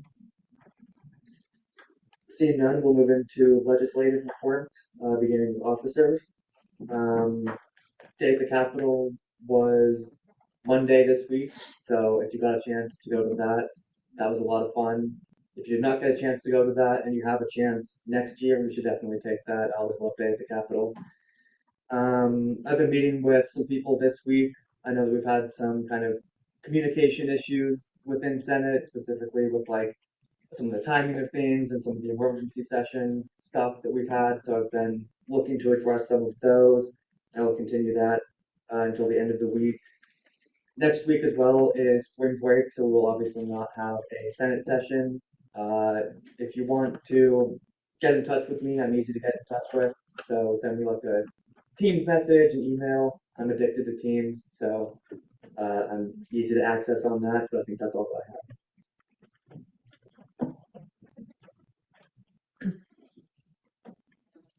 Hello, Senate.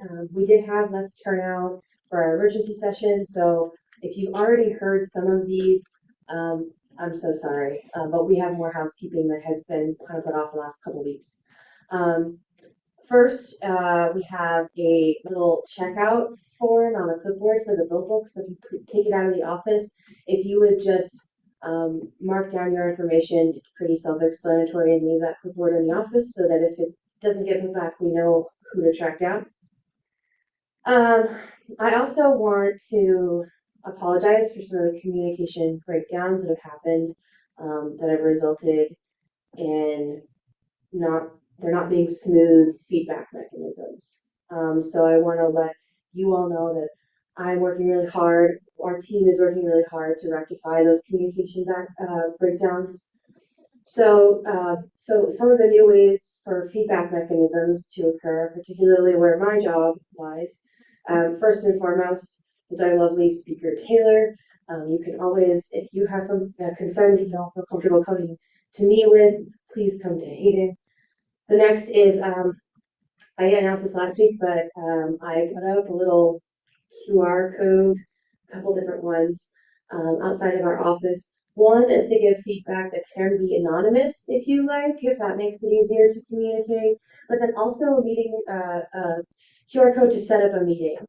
I promise I don't bite unless you ask really nicely. The next thing, perfect segue into that, is we have amazing resources here at CSU to handle conflict. So I just want to put this out here again, that we have the Conflict Resolution Center. We have a couple of people dedicated to handling ASCSU related conflicts, whether they be us as an organization or between individuals and teams. We have qualified experts to help either go through mediation or restorative justice. They have so many different things. They will be coming to present when we get back from spring break, so you'll have an opportunity to learn a little more about what they have to offer and gain some points of contact there. I also want to start talk about a couple timelines, because spring break does throw a little bit of a wrench into things. So first things first, we have more constitutional changes. So by the time, I'm going to update the changes and then get y'all a more aesthetically pleasing copy by the time we get back, hopefully the earlier part of spring break. I'm also going to make a new bill format that's a lot simpler and easier to read and better for accessibility purposes. During spring break too, we'll have IT come and work on this computer so we can open files and don't have to open them in the browser. Big things happening. Let's see, also legislation that is passed tonight, I'm just going to be really transparent about this. Legislation that is passed tonight, I will stay here tonight until it's finalized so it can get printed and signed. It will probably not get sent out, that signed copy, to all the people it goes to until we get back. Just because I don't know if who's going to be in the office tomorrow, and then I'm going to. So I just want to be completely transparent about that. I will be bringing forth legislation to change our bill numbering so that we don't have the same numbers, like Bill 5410 versus Resolution 5410, so that going forward it's easier to find documents or more recent versions of things. And then also just one thing that just kind of came up in today that I just wanted to also put out there is, if you have documents for the weekly email, whether it be legislation or any accompanying documents, if you would also CC me on those, so that if we can help hold each other accountable, and then also that there's just a backup in my inbox as well, I would very, very much appreciate that. I think that's all I have. I love you all. Howdy y'all. For those of you I haven't met yet, my name's Brooke Reese. Make sure to come down to the front so that we can get you all situated for onboarding stuff. On that similar note, if you aren't new here and you also haven't done onboarding, also come to the front. I'll write your name down. You'll get a funny email from me and we can get that situated. Additionally, I just drafted 10 emails that are strikes. Not a good number of emails for strikes, specifically for committee hours. If you're not able to make any of the committee times, we've had a general accommodation of just sending one of our internal committee chairs a piece of commentary on a piece of legislation that they're sent.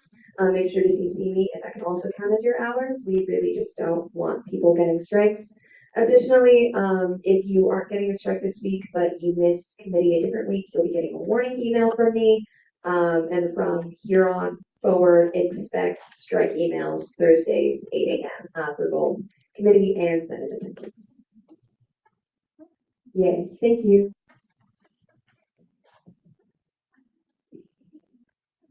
Moving now to committee and caucus reports. Chair White.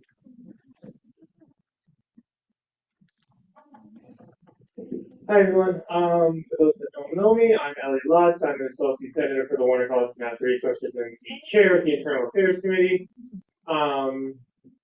We met last Friday, but we didn't have any legislation, so we just talked.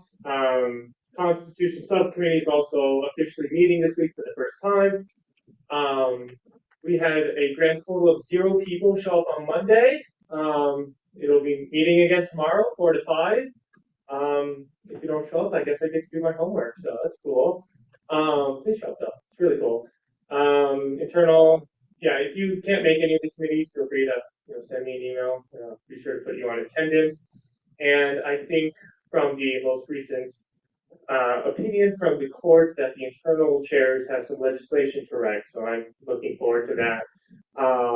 Senate dictionary, looking forward. Thank you, I Thank you, Chair Snyder.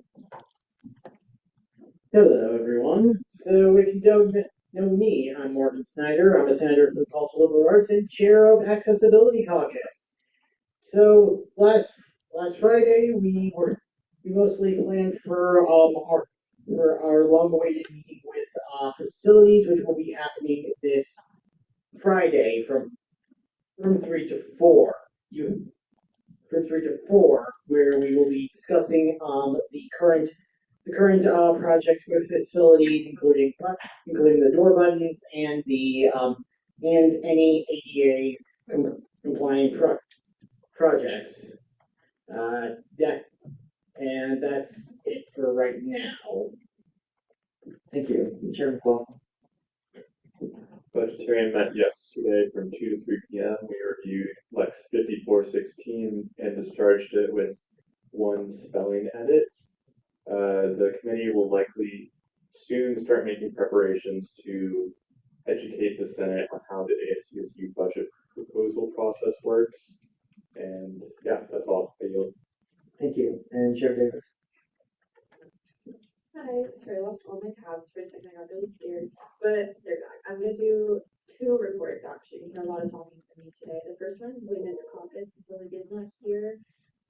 But they did not meet on Monday due to day at Capitol, but the last meeting we discussed the Social Justice Library and the upcoming book drive.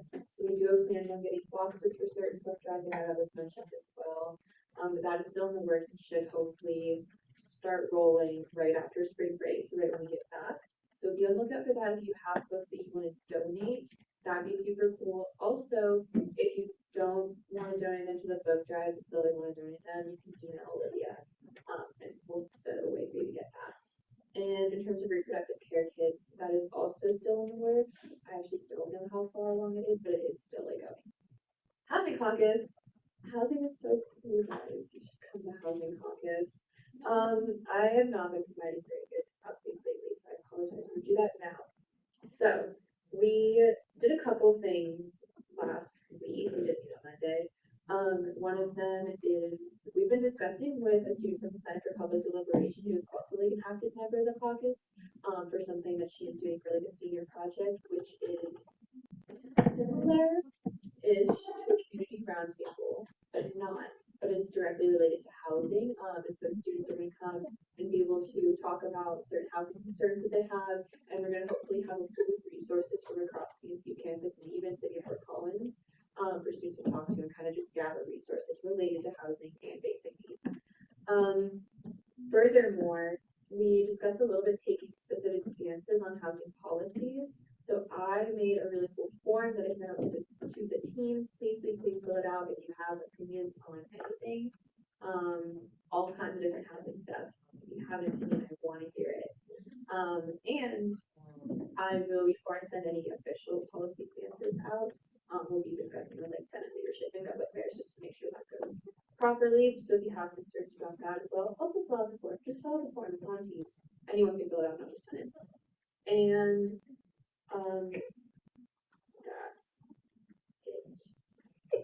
that's it. Yeah. Thank you. Moving on to Senator and Associate Senator reports. Senator Gordon. I'm gonna cry. Anyway, first of all, for Pride, Soleil, thank you. Soleil, who is one of our pro staff at Pride, is going somewhere else, and it's very sad. And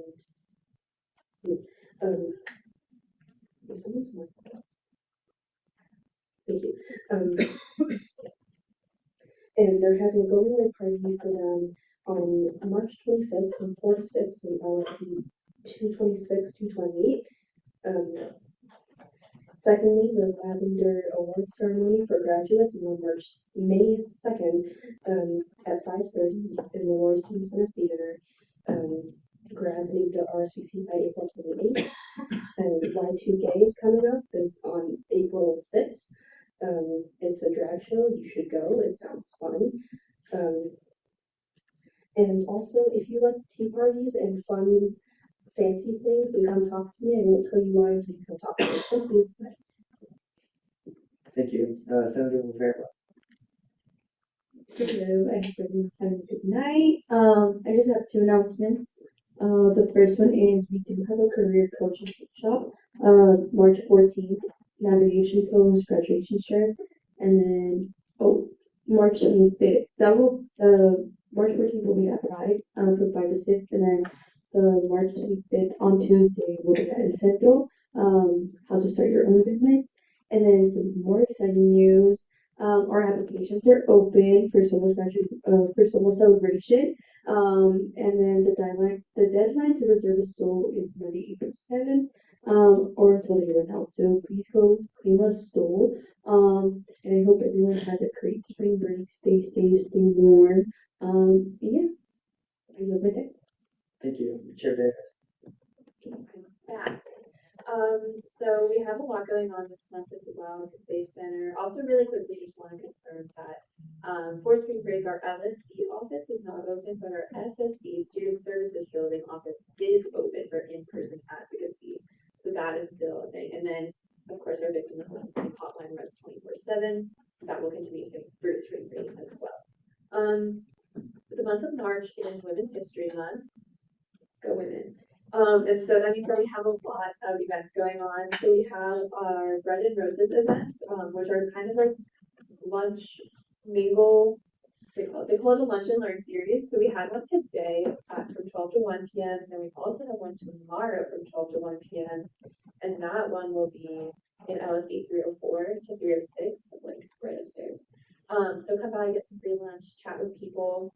We also are having a Ignite Bright thing tomorrow, which is Healing Through Art, and that's at the LSC Theater from 4 to 6 p.m. So feel free to come to that as well. Speaking of KCSU, we have a podcast. For those of you who are like super knowledgeable about the Safe Center past, we did have a podcast for a long time called We Believe You. It stopped running right before COVID. And we haven't really had a chance to pick it back up until now. So we just dropped a new series. It's called Solidarity is All We Have. And it was an intro to feminism podcast. So go ahead and give it a listen. It's like 20 minutes. And then finally, we got any stickers, by the way. And then we are hiring on Handshake. So if you're interested in working for the Safe Center, you come talk to me because I work there, so I can tell you what we do. But if you're interested in applying, that is on Handshake. It'll be for next year. So go ahead and look at that as well. That's all I have. Thank you. Thank you. Senator Rivera. Sorry, just a quick update. If you look at the SBC's Instagram, we posted a graphic about how to get involved with disability advocacy. I'd love it if you could share it to your stories, so we can widen our network. Thank you. Any additional Senator and Associate Senator reports? Seeing none, we'll move into conference business with 2 hours on the conference block, beginning with the vote conference.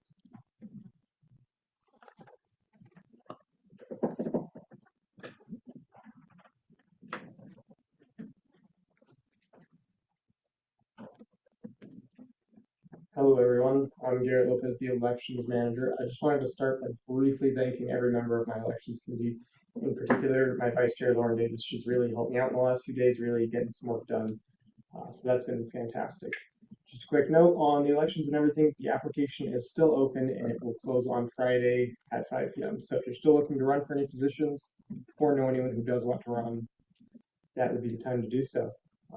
On that note, because it doesn't close until Friday at 5 p.m., if I do get any more speaker candidates, I will bring them to the next Senate session for another vote of confidence. So just keep that on everybody's mind, and I will be in contact with Hayden about getting that on the agenda. So full candidate list will be released Friday at 5 p.m. All that information on the website, so that'll be fantastic. Moving forward from here, everything is fairly privileged. We don't have a, what do you guys call it? Executive session anymore, so what you learn in the next few minutes is kind of a privilege to the space, so please just keep it that way. And I am pleased to present to you Brooklyn Reese for the vote of confidence for Speaker of the Senate.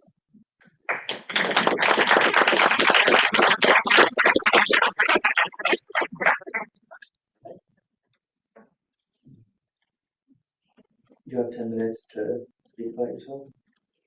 Hi, strangers. My name is Brooklyn Reese. I currently serve as this year's Speaker Pro Tempore. I previously served as a senator for the College of Veterinary Medicine and Biomedical Sciences and the Vice Chair for Internal Affairs.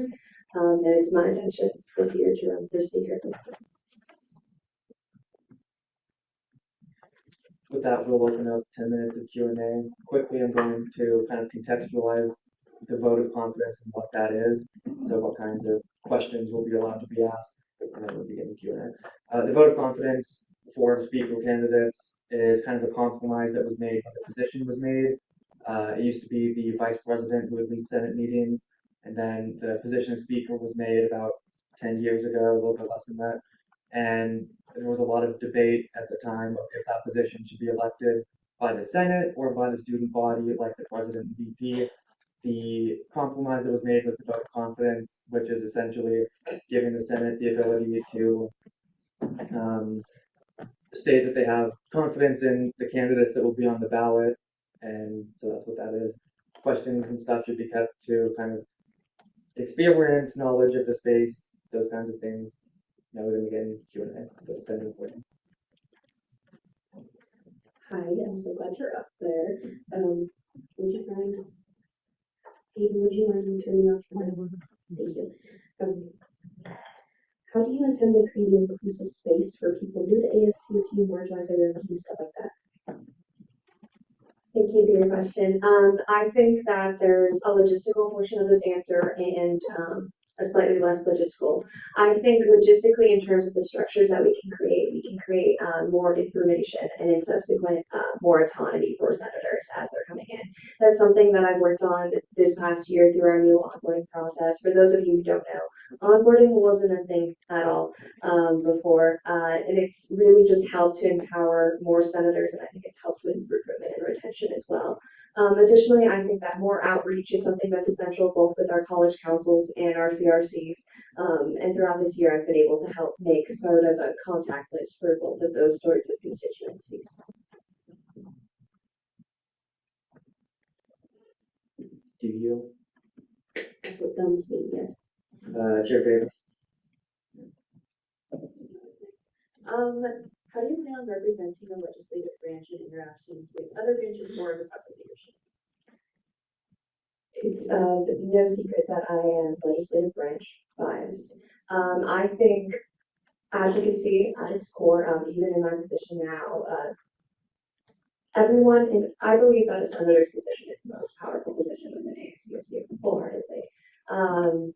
And subsequent, I think listening to people and then taking the collective into my perspective and leading with that is what's essential to leadership, especially as speaker with those conversations with higher people. Thank you. Chair Miller. Hi, I have a series of few questions. What is the purview of each committee? Onboarding reference.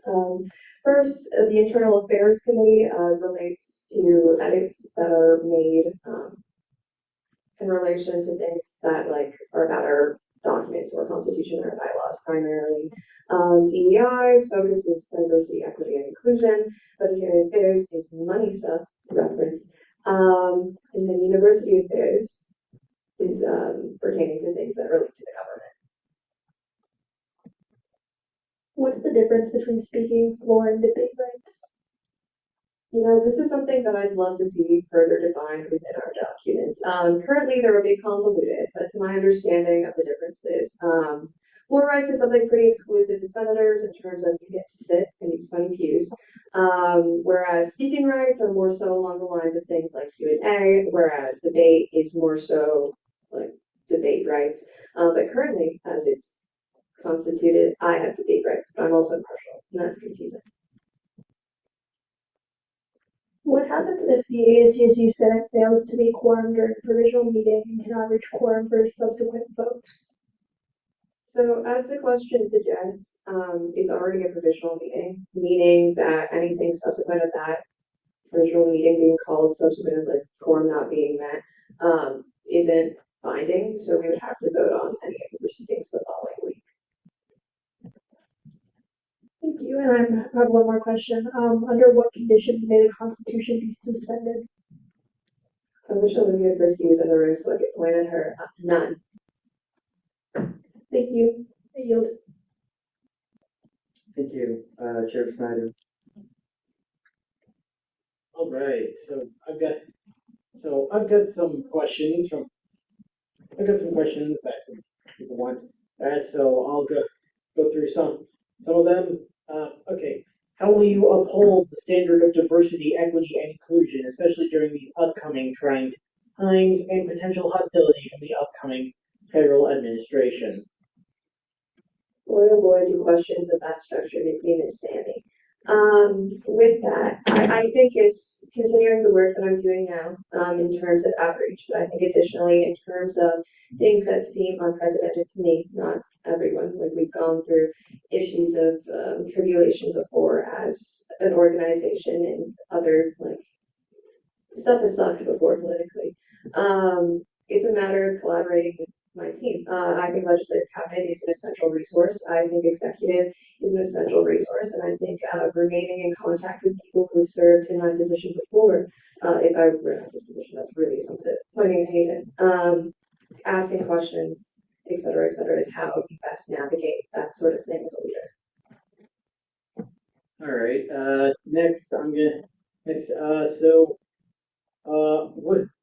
What are you going to be committed to being honest with the Senate body and the student body with your position and to be open and clear in your communication? If there's one thing about Brooke, it's a love for honesty. I actually wear a pinky promise necklace. The honesty is incredibly important to me in terms of leadership. Trust is the currency of leadership, and you can't have trust without honesty. It's essential that senators have the autonomy to fully be empowered in their role. All right. Okay. And last one, so I don't basically monopolize a lot of things. Are you committed to justice, fairness, and fun, hospitality? I would definitely like to think so, but if there's any room for me to grow in any of those categories, I love constructive criticism, and those are all my aims. All right. I yield. Thank you, Senator Fulber. Thank you. Good to see you up there, definitely. Having worked for the past year very closely with legislative cabinet and in your role as Speaker Pro Tempore, do you feel that you, if elected, that you would be able to properly and effectively handle the job, the responsibilities that come under it? Within my current role, added quite a few things to the job description, and I'm sure that that will also be reflected if I were to be put into the position of Speaker of the Senate. I couldn't be more excited about the job description. I think I'm completely capable of accomplishing everything listed and more. I suppose also somewhat related to that, this might be a bit convoluted in my phrasing, but how do you perceive, if, assuming you are elected Speaker, your relationship with the new Speaker Pro Tempore? Say, like, how do you see their role? Like, will you split responsibilities? Will you, for lack of a better word, micromanage? How do you foresee splitting the job? I think I'm a huge fan of the ASCSU duo that has been Hayden and I over this last year, and I plan on reflecting that within my dynamic with the next Speaker Pro Tempore if elected. I don't think micromanaging is really a solution in terms of leadership, but I do believe in oversight. I do believe in checking in. I do believe in investing interest in my team, and that's something that I would make a priority, especially with the Speaker Pro Tempore. Appreciate you. I yield. Thank you. Associate Senator Hernandez. Hi. How do you plan to spend your time in outreach-related activities? Howdy. I think that a lot of those ideas come from the body itself. I think that comes from talking to more CRC senators, as well as college council senators about what they want to see in terms of how do we bring the voices that we need at the table to ensure that after we all graduate, there's more voices that can fill in at the table. I think namely as of right now, outreach on my end is mostly related to college councils in terms of getting that contact list intact and make sure that the college councils are in contact with one another. But I would want to expand that into CRCs. Thank you. I yield. Thank you. Senator Luna. Hi there, I have a couple of questions. Oh my God. So in the job description, it states that as Speaker of the Senate, you're expected to contribute a minimum of 20 hours per week to this position. How do you intend on managing this workload in conjunction with your role as a student and any other additional responsibilities? For those of you who know me now, I think it's safe to assume that I put 20 hours in at the office already. But additionally, I am a double major in neuroscience, political science, and I've been able to hold my workload in tandem with my current position. And I have been able to see the model that is Hayden doing the same with the speaker position. And I think it'll translate incredibly well. Okay, follow-up question. What projects and/or initiatives have you led and or supported within the legislative branch? And building off of that, what projects or initiatives do you intend to create or support if elected? This might be slightly not germane, but who in the room has had me read over a bill? Who here has asked me a question regarding the Senate? I think a lot of my work relates to being a resource to other people. That's been my primary objective. I've also, that's time. That's my bad. You can finish giving that answer if you want. Onboarding rocks, at-large student representative council rocks, everyone's legislation rocks. Thank you. Senator Levin. Can I motion to exhaust the speaker's list? Does that motion have any dissent?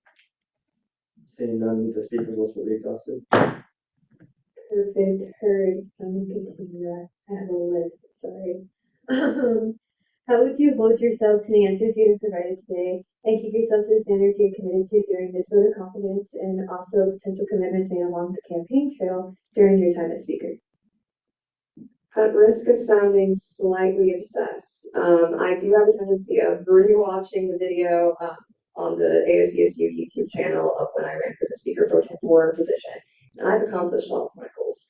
I think accountability comes from obsessively watching the YouTube videos, but additionally staying in contact with people and announcing my goals and announcing what I'm doing to the Senate body as the year progresses throughout the campaign trail. I have a very strong network of people within this space who are eyes watching me, and I owe them a lot, and I love them a lot. And that's how I manage that sort of accountability.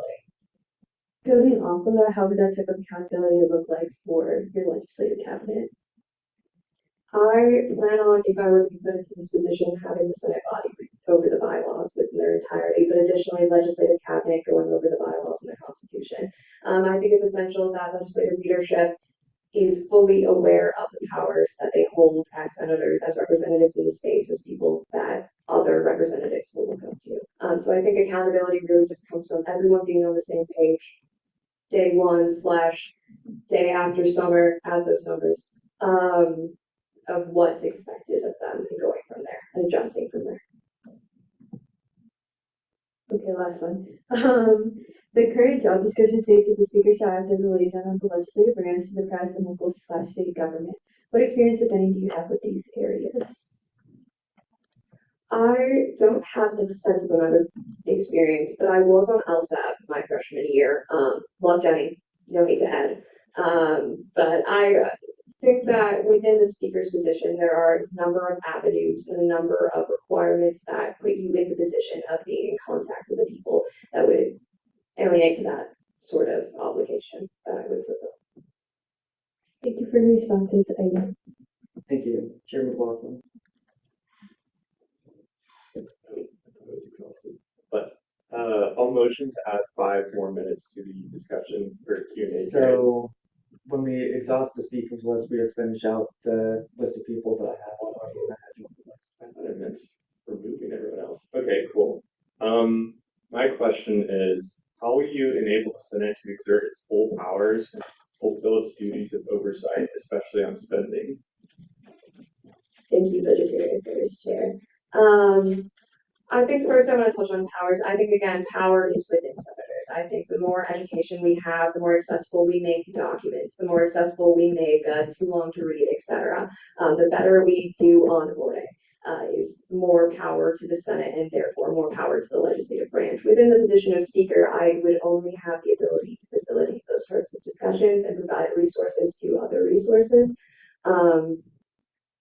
But I think being a strong advocate in that and an advocate for representatives' ideas is what falls under the purview of the speakership.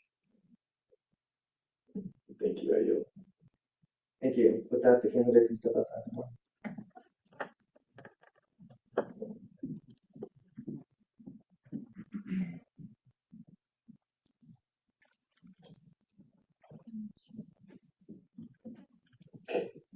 And we'll begin 10 minutes of discussion and debate with Senator Whitman. As I made my cookie. Sorry. I was really impressed with Rose's thoughtful responses to my questions, especially because I feel like some of my PhD cut out, so I was yapping a lot. Her attention to detail in answering all these questions exemplifies her commitment to attention to detail, one obviously, but also the connections that she has with every senator who asks those questions. And I have no doubt in her ability to become our future speaker. Thank you. Chair Myers. I've known Brooke from the very first moment that I ever got involved with the ASCSU, and I was her associate senator, and now I work as a chair under her leadership. And her ability to lead people is something that I have seen in very, very few people. And I just think that she is an excellent example of what a CSU can do. And I think that she would be an incredible speaker of the Senate. So I urge you to vote for her. Thank you. I yield. Thank you. Senator Brown. Not only is Brooke like an amazing leader as it is, but I think that she's also just a very good person. I believe that she's very people focused and like with each of her answers to her questions, she knew exactly who she was talking to, and then some of you noticed her voice would slightly adjust depending on who she was talking to. And so I think that she knows us all very well and is very focused on making sure that she has everyone's best interest at heart, and that's it. I yield. Thank you. Chair Snyder. All right, so, I don't know what to say that hasn't already been stated.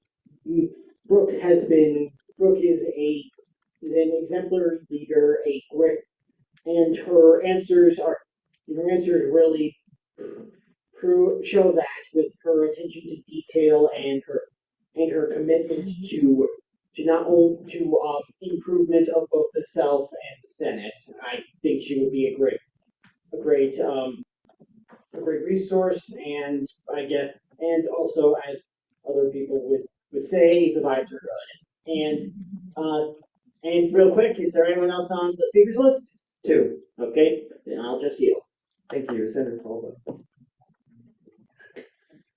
Given the fact we do have one more person, I was just going to sing Brooke's praises some more, but come on, it's Brooke. We know her. She'll be good.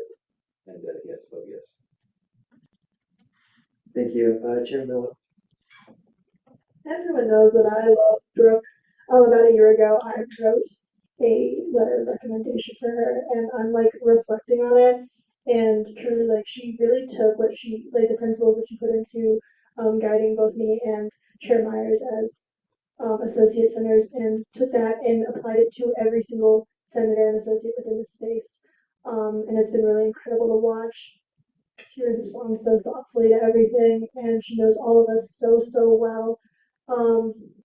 Truly, I would not have run for a chair position if it wasn't for her.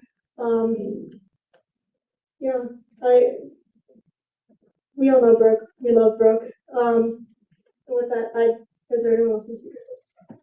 One. Okay. And then I yield. Thank you, Senator Boyd. I'm sorry for everyone who wanted to say the thing, but I'm noticing Brooke pacing outside, and I want to say, please don't make her have been pacing for nothing. That is all. I yield, and someone can say the thing now. Do you have any additional questions, Senator Baldwin?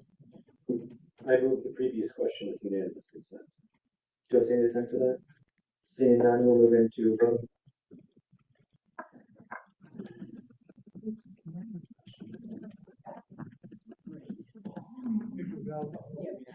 to motion for a 5-minute recess beginning after the secret ballot is done. Do I see any dissent to that motion? Seeing none, we'll do that.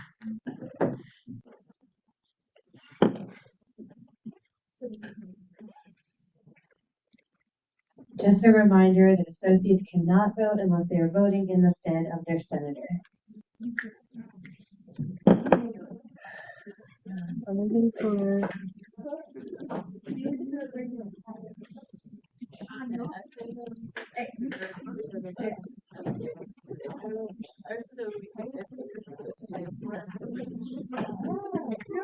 Question.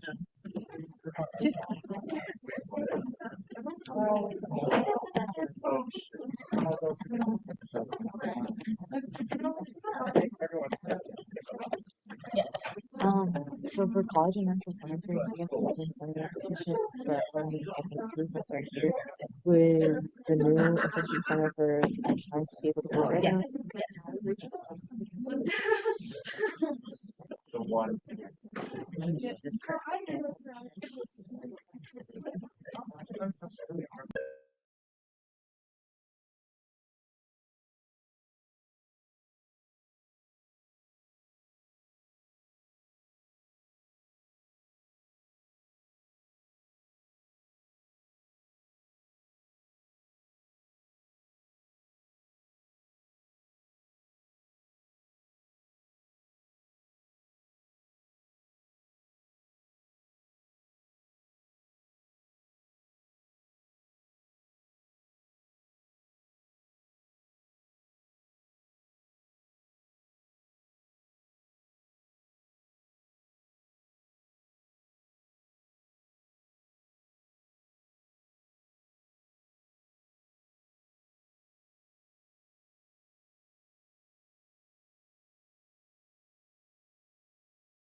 If you're online and you didn't see the message that I sent, please direct message your vote of confidence to the parliamentarian.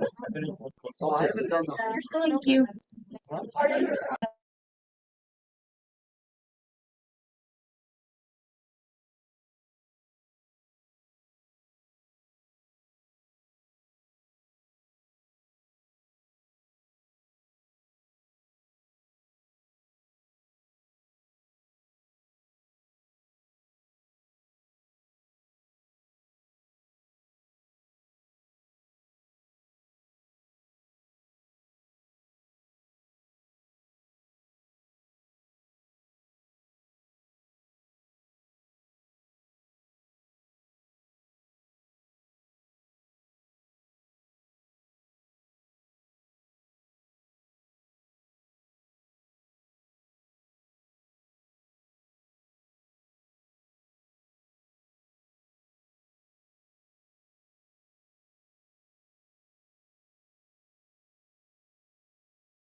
Can't raise it fully up because Al's staring at me. Oh, that's fair. What was I gonna say? You have any idea if anyone else is running for speaker? I cannot comment on that at this time. Fair. Because I know I've heard things with the grapevine, but We'll have a non-professional conversation about it another time. yeah, that's fair. In 5 minutes? Yes, I actually called everyone to see we're not here.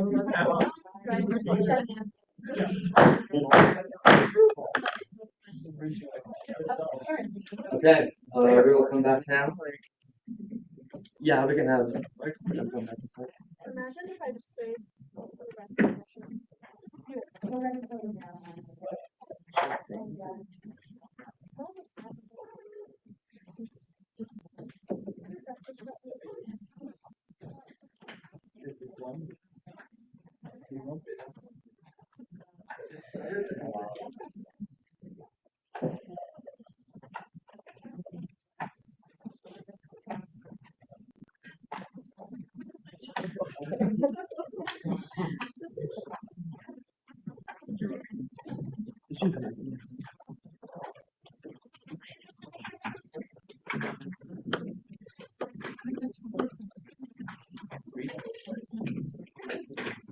I am honored to announce that this candidate has passed the vote of confidence and will be on the ballot in the election.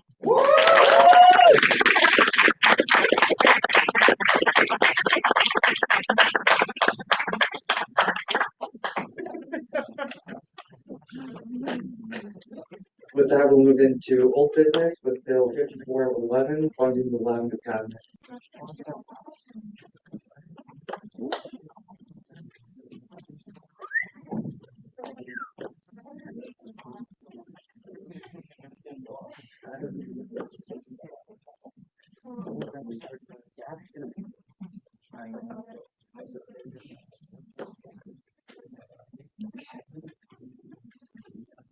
All right, we have Bill 5411, funding the Lavender Cabinet.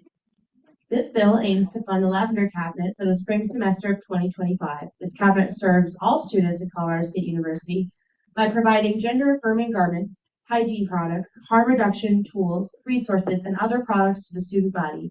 This bill aims to allocate $7,000 from the Senate discretionary fund to continue this service for the student body. And did committees make edits to this legislation? Yes, budgetary made some edits to the final therefore clauses, including adding a clause.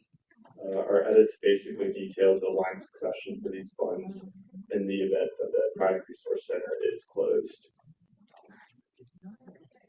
Did any other committees make any edits? Seeing none, does the author accept these edits? I do. Excellent. And with that, we'll begin 10 minutes of discussion and debate on this legislation. Senator Falwell. I was going to the previous question, but seeing other people on here, Thank you. Chair Snyder. Okay. Okay. So I will be reading something from the illustrious Senator Emira Fedesina Menanti. The Lavender Cabinet, in my honest opinion, has been indispensable for the benefit of the student body. It allows students to feel like themselves in what might not be something you have experience, and while it not be experience not being comfortable with yourself or your body, it might also be something you all know all too well. And the struggle in this cabinet is one of the few things on campus in any institution of higher learning that helps students who struggle with these kinds of issues. And we can see that from how many students have been coming in support of the CRCs and the recourse they provide being one of they provide this being one of those resources. And we can also see from just how used it is, just how used it is. I implore that this body pass this legislation with unanimous consent, and that it keeps this kind of support for not only this office, but all of their offices that ask for help and support of the students it serves, especially now during these trying times when students like the ones who use Lavender Cabinet are targeted. Students who we serve or watching what we do next and who we will have to answer to. I yield. Thank you. Chair Davis. I will yield to redundancy in motion previous question. We had a motion for this questions. I have a second. Do I see any dissent to that motion? Dissent. Okay. We will do this then by voice vote. All those in favor of moving into a period of voting, please say aye. Aye. Aye. Those opposed say nay. Any abstentions? Okay, the ayes have it and the motion passes.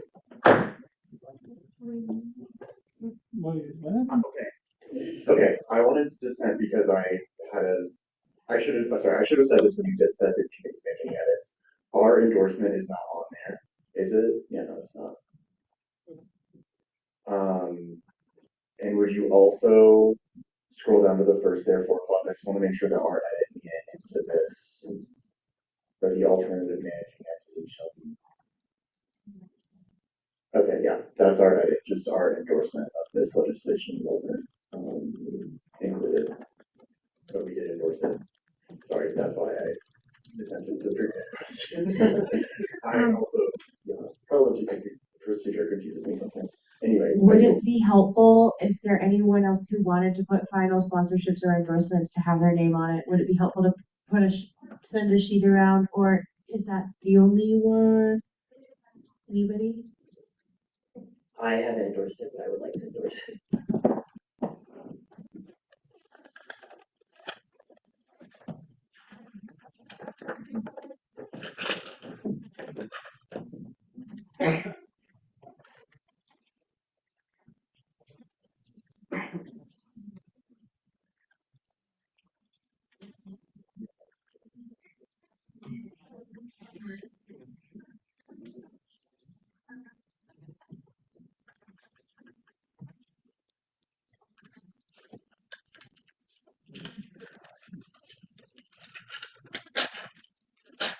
God. Damn it. I'll give myself a strike for that.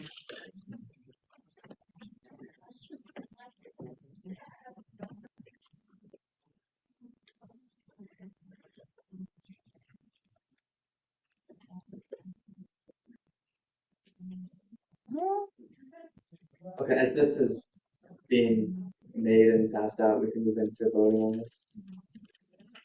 Chair Carlson. I motion to approve this bill. Does that motion have any dissent? Seeing none, this bill passes with unanimous consent.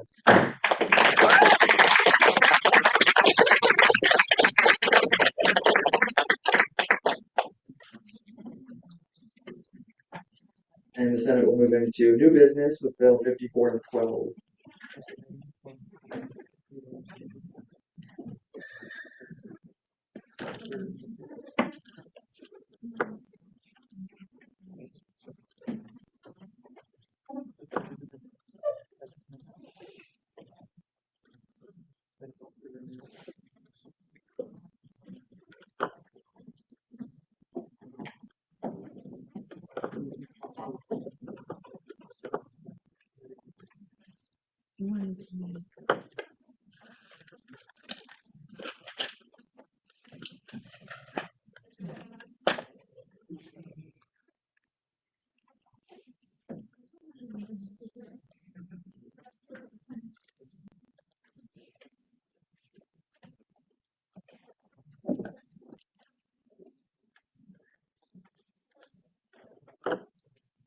All right, this is Bill 5412, El Centro Somos Latinx Latinx graduation. This bill proposes allocating $4,978.80 from the Senate discretionary budget to support graduation ceremonies for various cultural and academic centers at Colorado State University and the Academic Advancement Center. Specifically, $2,478.80 will be allocated to El Centro to cover the cost of securing the LSC ballroom, along with necessary equipment and production expenses for the Somos graduation ceremony. Additionally, $2,500 will be distributed between the Pride Center, $1,000, and the Academic Advancement Center, AAC, $1,500 to support their graduation ceremonies. You have 10 minutes to present the legislation. Yeah. Do we pause their time if we need to make an edit before presenting? They can do that before presenting or after, doesn't matter, but yeah, that wouldn't eat into that time. Alright, so can we change the letters right now? Yep. Can we change the title to Somos Family and Community Celebration, please? Just replacing graduation. Yes, yes.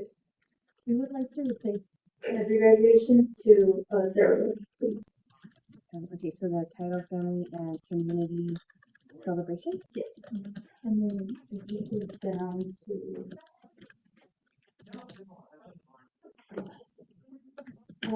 the abstract, we would also be switching the graduation to ceremony. So in that case, it just takes it out, but then any other instance, it just taking out the word graduation? Yeah. Ceremony? Yeah, so just taking off graduation.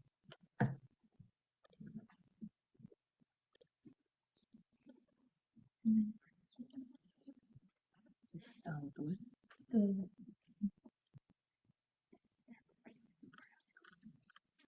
Yeah. And that's where you want your team's messages in? Yeah. Okay. Will you read it out loud, so that this edit isn't, And then for the word asphalt, it was previously stated as, while this bill aims to celebrate Hispanic Latinx students' achievements during their time at CSU, with Latinx students being the second largest at Colorado State University, as with white students, we aim to celebrate all students no matter their ethnicity. As of fall 2023, approximately 5,085 students identified Hispanic Latinx, with this number continuing to grow, and we'll be switching it over to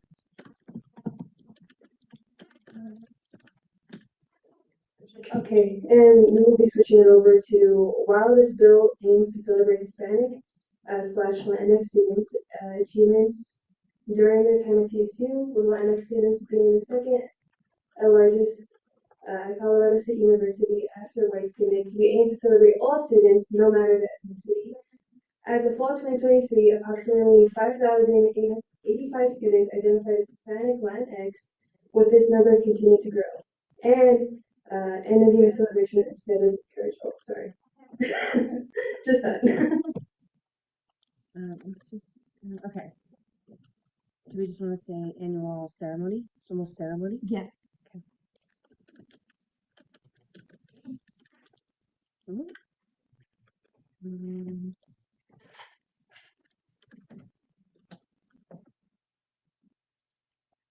Graduation stalls is still appropriate, no? No, it has to be taken off. So it'd be like ceremony stools, got it, or celebration stools. Celebration? Yeah, celebration or something.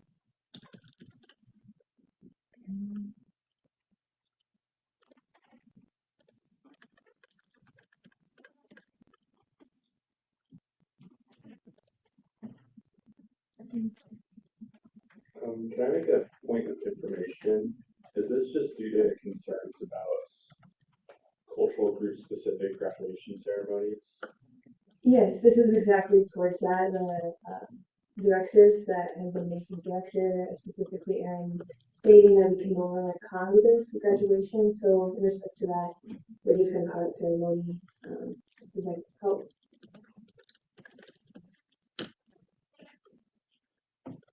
Okay, let me just do one last check.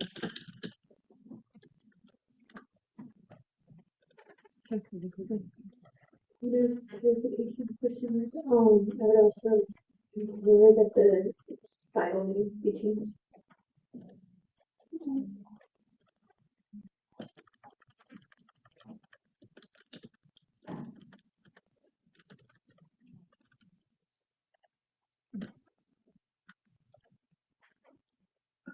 I think we're good. You have 10 minutes now. Okay, so kind of just explain what the bill is about, but to kind of give a brief overview again. This bill is going to help fund for Muslim's family and community celebration. It is something that has been established since I think the early 90s, and it's really fundamental to hear for students at El Centro, and so I think having this bill to allocate funding for this ceremony is just pivotal for students that are celebrating for the year, and it's just a great way for families and communities to go into the LSC ballroom and to really praise the students that have done a lot this year and that are graduating and that are going to have a lot of careers and opportunities, and yeah, that is all for me. And then also reason of why.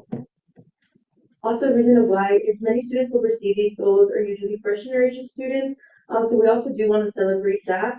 A lot of students have had to face like many barriers to pursue higher education. And during the celebration, we also just want to ensure that students get to celebrate with their families. We appreciate the ceremonies that um, the ceremonies that CSU hosts, but we just wanted to have a day of celebration for all students. And the really cool thing about what happens during the Somos celebration ceremony is that students are actually allowed to bring two of their guests. It could be friends, family, professors, anyone who they believe like has been an ally during their path for pursuing higher education. And they're actually able to take them up on stage, cross, and then those two guests will actually place one of these souls onto the student. And it's just like a thank you, and it's just a beautiful ceremony. And then after we have food, and then a DJ, and of course lots of pictures to remember this moment. With that, we can begin 10 minutes of Q&A. Go ahead. Could I be put down as an endorser, please?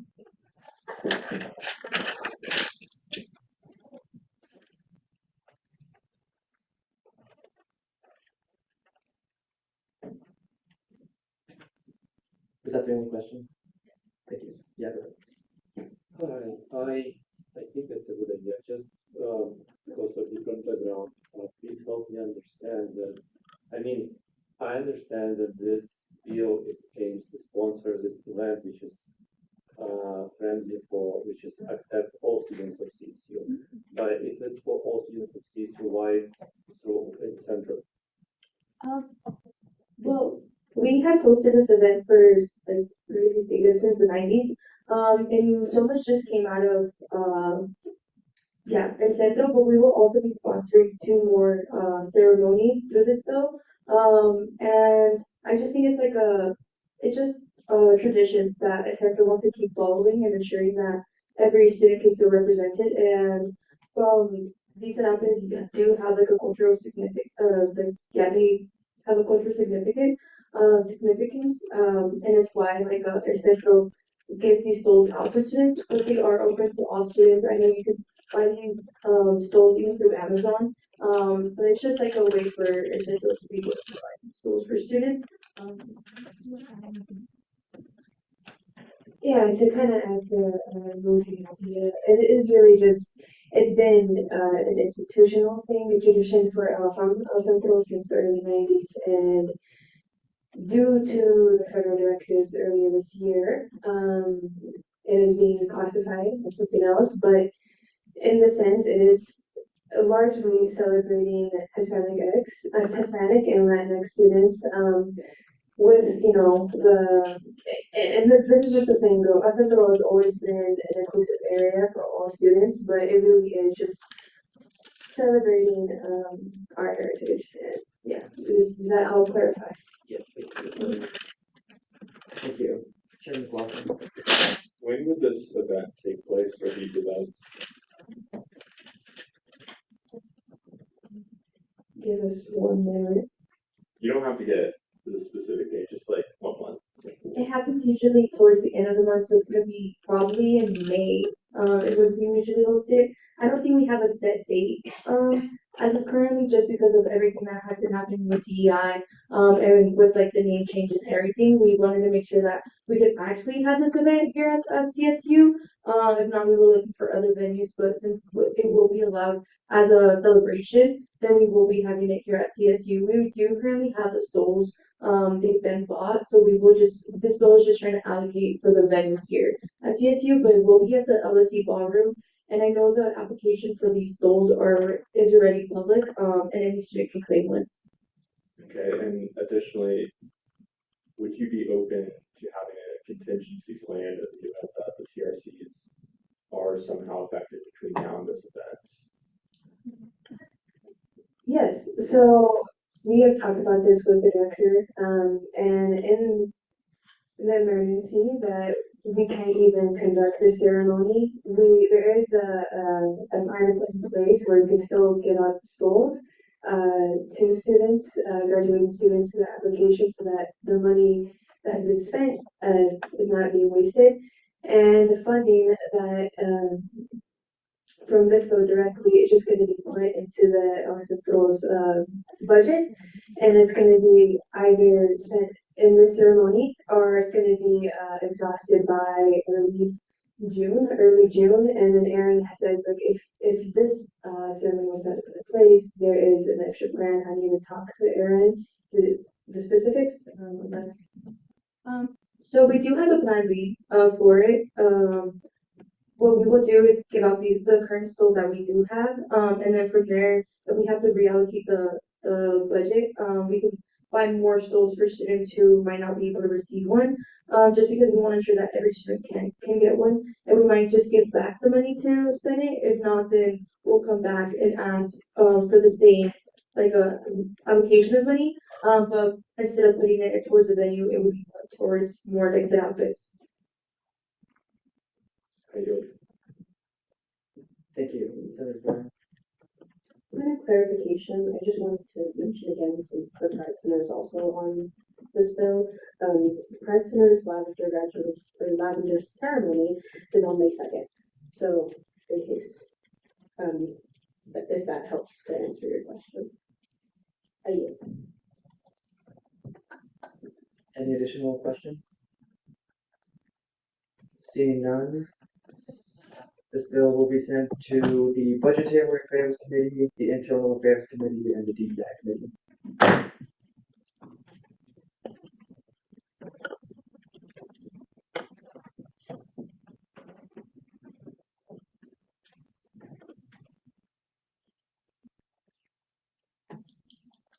And we'll move into Resolution 5411. Yeah, that is you.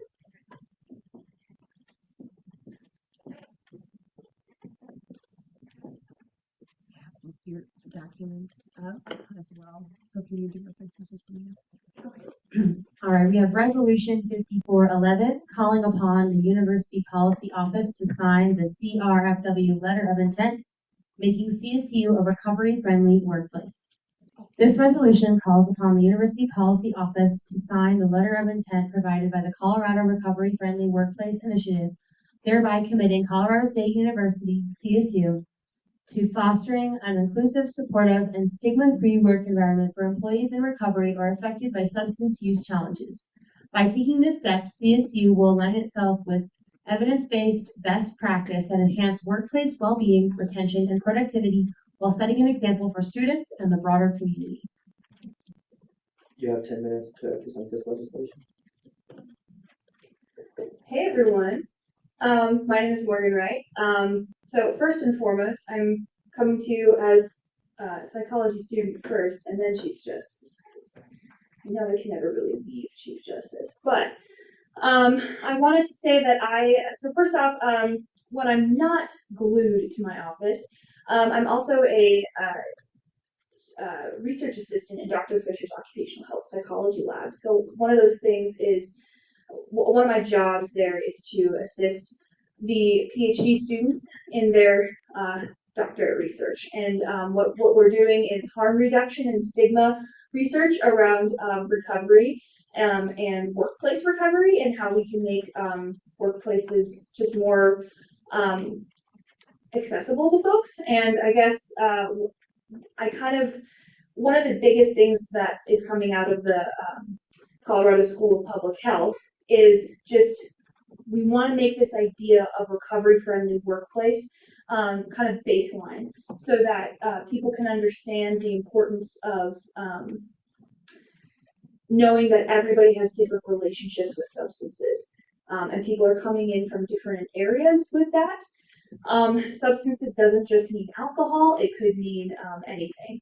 And this resolution is not asking the university to, be negative on alcohol. We're not trying to say boo alcohol necessarily, or boo substances. Like, all we're trying to say is we would really like to be inclusive and supportive, and create a stigma-free work environment for employees in recovery or who are affected, because we don't know who is going through what, and especially when it comes to substance use and addiction. So I won't go through all this because it wasn't a weekly email, and I'm sure hopefully everyone's had the chance to kind of go through it. But basically, this letter that didn't get in there, hopefully we can have a chance to go through and read it all. This specific letter, yes, that one, is the one that we want signed. So when I say signed, I don't mean y'all signing. All I want is y'all to sign this resolution saying we want the university policy office to sign it. So what this letter is asking is high university officials to engage in workplace practices that are recovery friendly. This is free for the university. This might include more HR training, supervisor training. It might include different practices in the way, I don't know, we lead team bonding exercises. I don't know, however the university leadership decides to handle their employees and the camaraderie around that, just to be more inclusive of people who might be experiencing substance use recovery. So this is entirely free. Simply all we want is the university policy office to sign this letter. And if y'all sign and get behind this resolution, I would love to bring this resolution to the university policy office and say, hey, the students are for making CSU a recovery-friendly workplace. I think this could be a really, really awesome way to get the ball rolling on creating a stigma-free, healthy environment for CSU employees and student employees too. This does affect students. More and more institutions are trying to go this way too. So I think that's really all I've got. Oh yeah, yes. Actually, I can remember. Sorry. Okay. I'm gonna also put these additional documents. I don't think both of them made it in the weekly email, but I will drop them both in the Teams so that anyone can look at them at their own leisure. Computers, thank you. Okay. Okay. So I'll just read this top part first. Okay, the Colorado Recovery Friendly Workplace Initiative works with partners and employers to address the major mental health challenges facing workers and communities, including depression, suicide, and substance use disorders. The Center for Health, Work, and Environment and the Colorado Consortium for Prescription Drug Abuse Prevention are collaborating to address the national mental health crisis and substance use epidemic. Our goals are to educate, train, and provide resources to support employees in treatment and recovery. Okay, now I'm moving down to, this is the official Colorado Recovery Friendly Workplace Pledge provided by the Colorado School of Public Health. The Colorado Recovery Friendly Workplace Pledge for the C-suite executives and other business leaders across all sectors is an acknowledgement that an organization prioritizes mental health, addiction prevention, treatment, and recovery support for all employees. What happens after I pledge? You join a community of advocates committed to improving mental well-being in the workplace and across Colorado. We will coordinate with you to review what your organization is currently doing to support employees and work with you to implement strategies from Colorado's Recovery-Friendly Workplace Toolkit. These resources will empower your organization to make changes that benefit and support your employees, strengthens your workforce. Colorado Recovery-Friendly Workplace Pledge. Addiction and mental health crises are problems our organization is committed to help solve. By signing below, I pledge that my organization will do what it can to take action. Our organization pledges to create a workplace where it is safe to have uncomfortable and often difficult conversations about addiction and mental health. Our organization pledges to educate employees about the dangers of substance misuse and dispel the myths and stigma surrounding addiction and mental health. Our organization pledges to support employees and family members access to high quality prevention, treatment, and or recovery services. We pledge to create a healthy, safe, and stigma-free work environment by participating in Colorado's recovery-friendly work initiative. So what I just read to you is the letter that we would like to send to the University Policy Office. So I'm not asking you to sign that. I'm asking you to endorse sending this to the University Policy Office. Does that make sense? Are there any questions? We'll begin 10 minutes of Q&A. Hello. I just want to ask, so what practically does it change? Probably some HR. Not probably, it will. We were going to have some HR trainings. So all of what it will do is shift thoughtfulness to aiding conversation and trainings HR. So CSU has HR across all different sectors of the university. And what this implements is we'll get modules, we'll have access to training resources that are completely free, that can be implemented to supervisors and staff. Yeah, and second question, doesn't it kind of subtle promote more use of substances? If everyone is kind of okay with this, then why should I stop? I would disagree that it promotes substance use, just because we're not promoting it to all employees necessarily. We're employing it to supervisors, and we're employing it to people who are doing training modules, and we want to make sure that people who are in recovery from like any kind of substance use feel comfortable. So like, let's say for example, a supervisor says, we did really well this week, let's go to the bar. And somebody says, and they don't know that someone in their team is struggling with alcohol abuse, but they have this training, they could say, actually, why don't we go to a restaurant so that everybody can have anything they'd like. Thank you. That example is helpful. Thank you. Thank you. Chair Baker. I have two questions actually. So, yeah. Based on like the modules that you kind of mentioned and like implementing those trainings, is that something that's going to be required for all incoming like staff members, or is that going to be like an option? So I don't know exactly how this training is going to look. As of right now, I know that it will go to HR, and HR will deal with it how they want to. As of right now, we want this to be a recovery-friendly workplace, and how that starts is with supervisors. The way that this was explained to me is that it starts with the executive team. We want people who are high up in leadership to be on board with this, so that it can kind of have a trickle-down effect, and people can, the stigma goes away. That's how stigmas go away, is when leadership stops acting in a way. When leadership says, let's stop going to the bar, let's go to a restaurant, that kind of thing. That's our time. How many people are left? Was that for 10 minutes of questions? Yes, that was. It's only you. I have one more question. I have a motion to exhaust the speakers list. Does that motion have any dissent? Okay, the speakers list will be exhausted. Sorry, just one more question. You mentioned also like in the letter there's something about taking certain things from a toolkit. I'm curious to know more about that. Yes, so the toolkit's provided by the Colorado School of Public Health, and that is and when it says toolkit, it literally just means a corporate jargon toolkit of these are modules, here's training exercises and pamphlets, pieces of information that can help you understand ways to interact with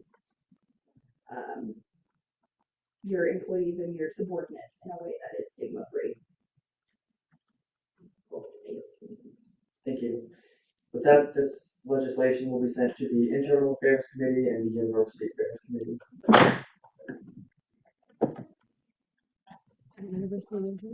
Yes. And with that, we can move into Lex 54 or 18.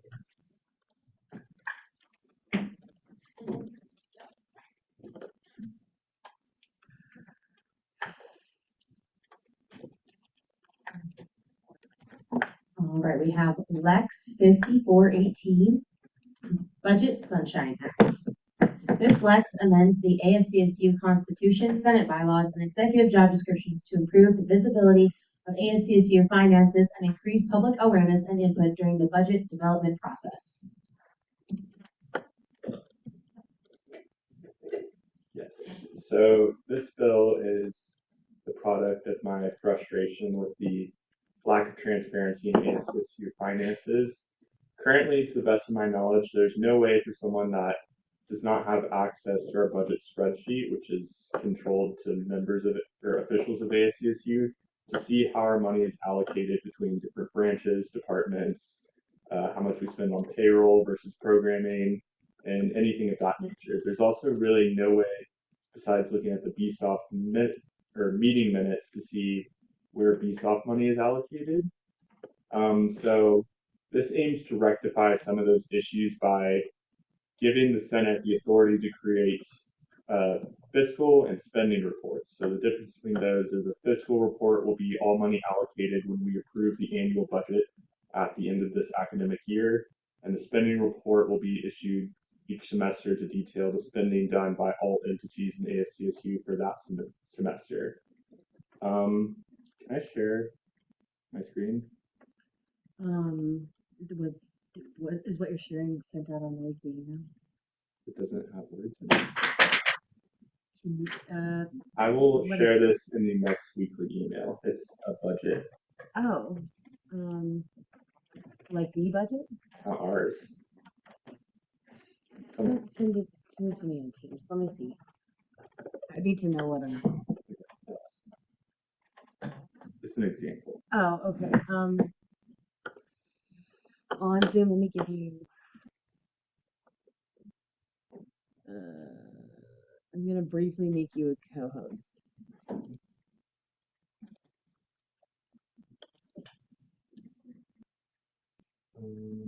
I'm allowing Jared to share his screen to show this as an example because we're not combing over the details. This is just to give an idea. That's why I'm allowing this. And I will take away your co-host abilities afterwards. Sorry. Can you move that over there? Can I what? Move this tab over here. What tab? What do you mean? The Zoom thing, so it's on the TV. Okay. What are you trying to get after? You know what?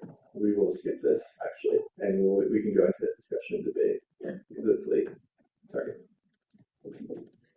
With that, we'll open up 10 minutes of Q&A. Sending right.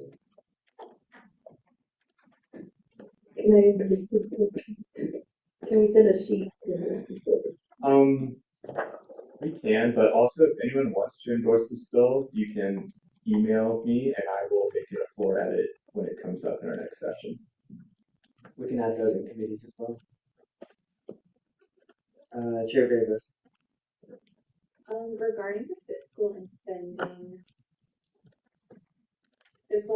reports, do you have or have you had any concern regarding them not being the same? So like if someone comes to ASCSU at the beginning of the year and says, here's my fiscal report, here's maybe what I'm planning on spending money on, and then their spending reports don't accurately reflect that. They actually don't spend money on that thing. So you're like, what's your plan? So in the event that happens, that is kind of a violation of something for that person. They should not be spending money that is not allocated for them, and if money is allocated for a specific purpose, it should be spent for that purpose. So that's kind of one of the goals of this, is to give the Senate specifically more ability to have oversight over spending entities within ASCSU to make sure that everyone's spending money effectively and what it's supposed to be spent on. Would that then include, like, for example, like the budget that's given to every department in exec? So this is literally just a random example, but like basic needs had something come up that was super important to basic needs that they hadn't foreseen at the beginning of the year, and we have to spend some of our basic needs budget on this. So the way executive budgets currently work is each department is allocated a specific chunk of the overall executive budget, that's all the money they're allowed to spend. That money is split between discretionary items and line items. Line items can only be used for that purpose. One example is Office of the President has, I think, like $15,000 that can only be spent on retreats, but they have discretionary for travel and lodging and things like that. So there's some wiggle room with the discretionary budgets, but the line items cannot be changed. So this is really not talking about line items then? This is just about reporting. We are just saying this is how much, when the Senate approved the budget, they approved this much for discretionary and this much for line items in the Department of Basic Needs. Got it, that makes a lot more sense. Thank you. Senator Logan. Yeah, just one question. What if you allocate a budget and then they spend less than that allotted budget? Is there any clause that the money can go back to Senate within this? How you're planning to make it work? I don't know. No, this does not have anything to do with how money is allocated or spent. It's just on reporting.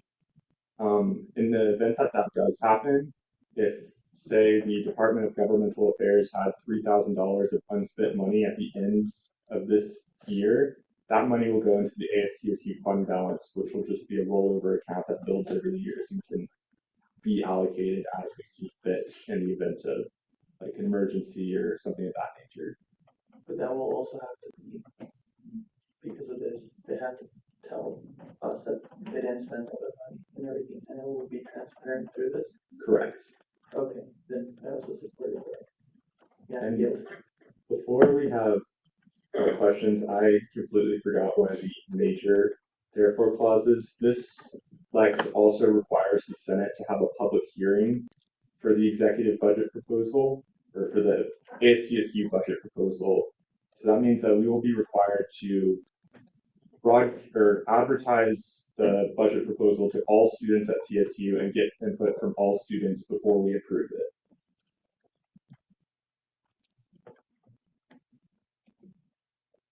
Senator Walker.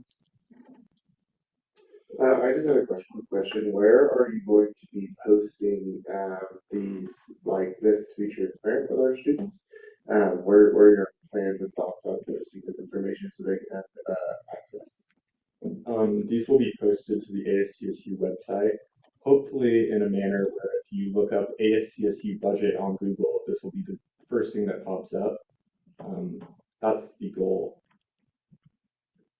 There you go. Thank you. Senator McGregor. I think it's just two clarifying questions. So this resolution, this Lex is meant to create just more transparency within like all of the ASCSU. So exec, legislative, all of the ASCSU, and then okay, never mind. But how would students be able to like go on like the budget? Like, will there be like a Google form, or is there like any process to how like students are able to like express their concerns or their voice towards the budget? So the hearing outlined in this amendment, it specifically states that the format of this hearing is up to the Senate. My particular idea I had in mind would be an extended version of gallery input. We advertise the budget proposal as we see it. Students are welcome to come in and make their comments, but in the end, it's senators that vote to approve it. So how would you ensure that all students are able to view this budget? Like, because I know we've had like I know it's been difficult to get students like receive all the information. So how can we make it as like accessible and like easy as possible for students to like look into this budget? Do you want like senators, and like ASCSU to like me as a senator, for example, like I would take this bill in there, be like the budget, and be like, hey, like we're gonna be reviewing this budget. We can further explain what everything is meant to do, and what will be allocated to everything, or like I think the amendment makes it not vague, but open-ended to basically give all members of the Senate the ability to advertise it as they see fit. Just the only requirements are that it must be well advertised and open to all students. So if anyone wants to go above and beyond what the Senate is doing as a body, they're welcome to do so.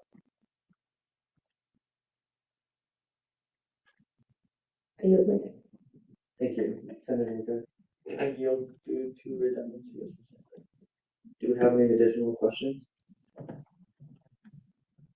Seeing none,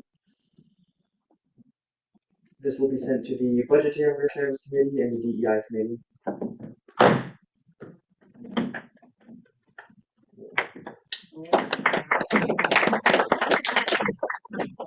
And with that, we'll move into ending roll call.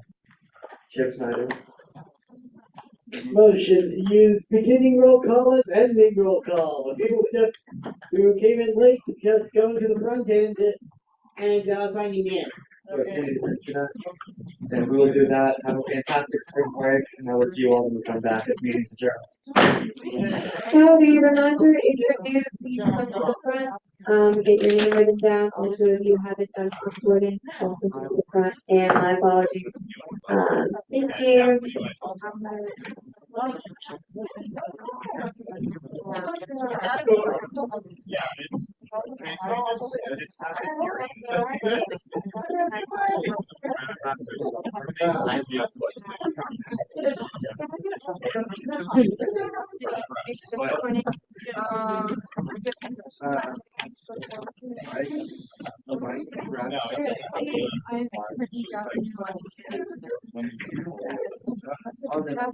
I took the phone. Yeah. I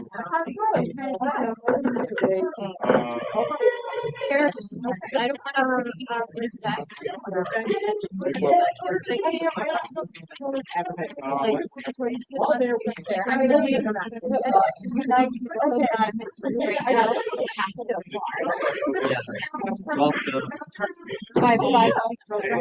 Also,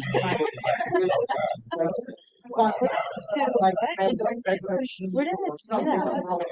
so that was the educational opinion. Last year we had Take both the sheets, make it to both sides of the room. I don't know if it's solid chestnut. Okay. I'll take those, sign the paper, this will be emailed.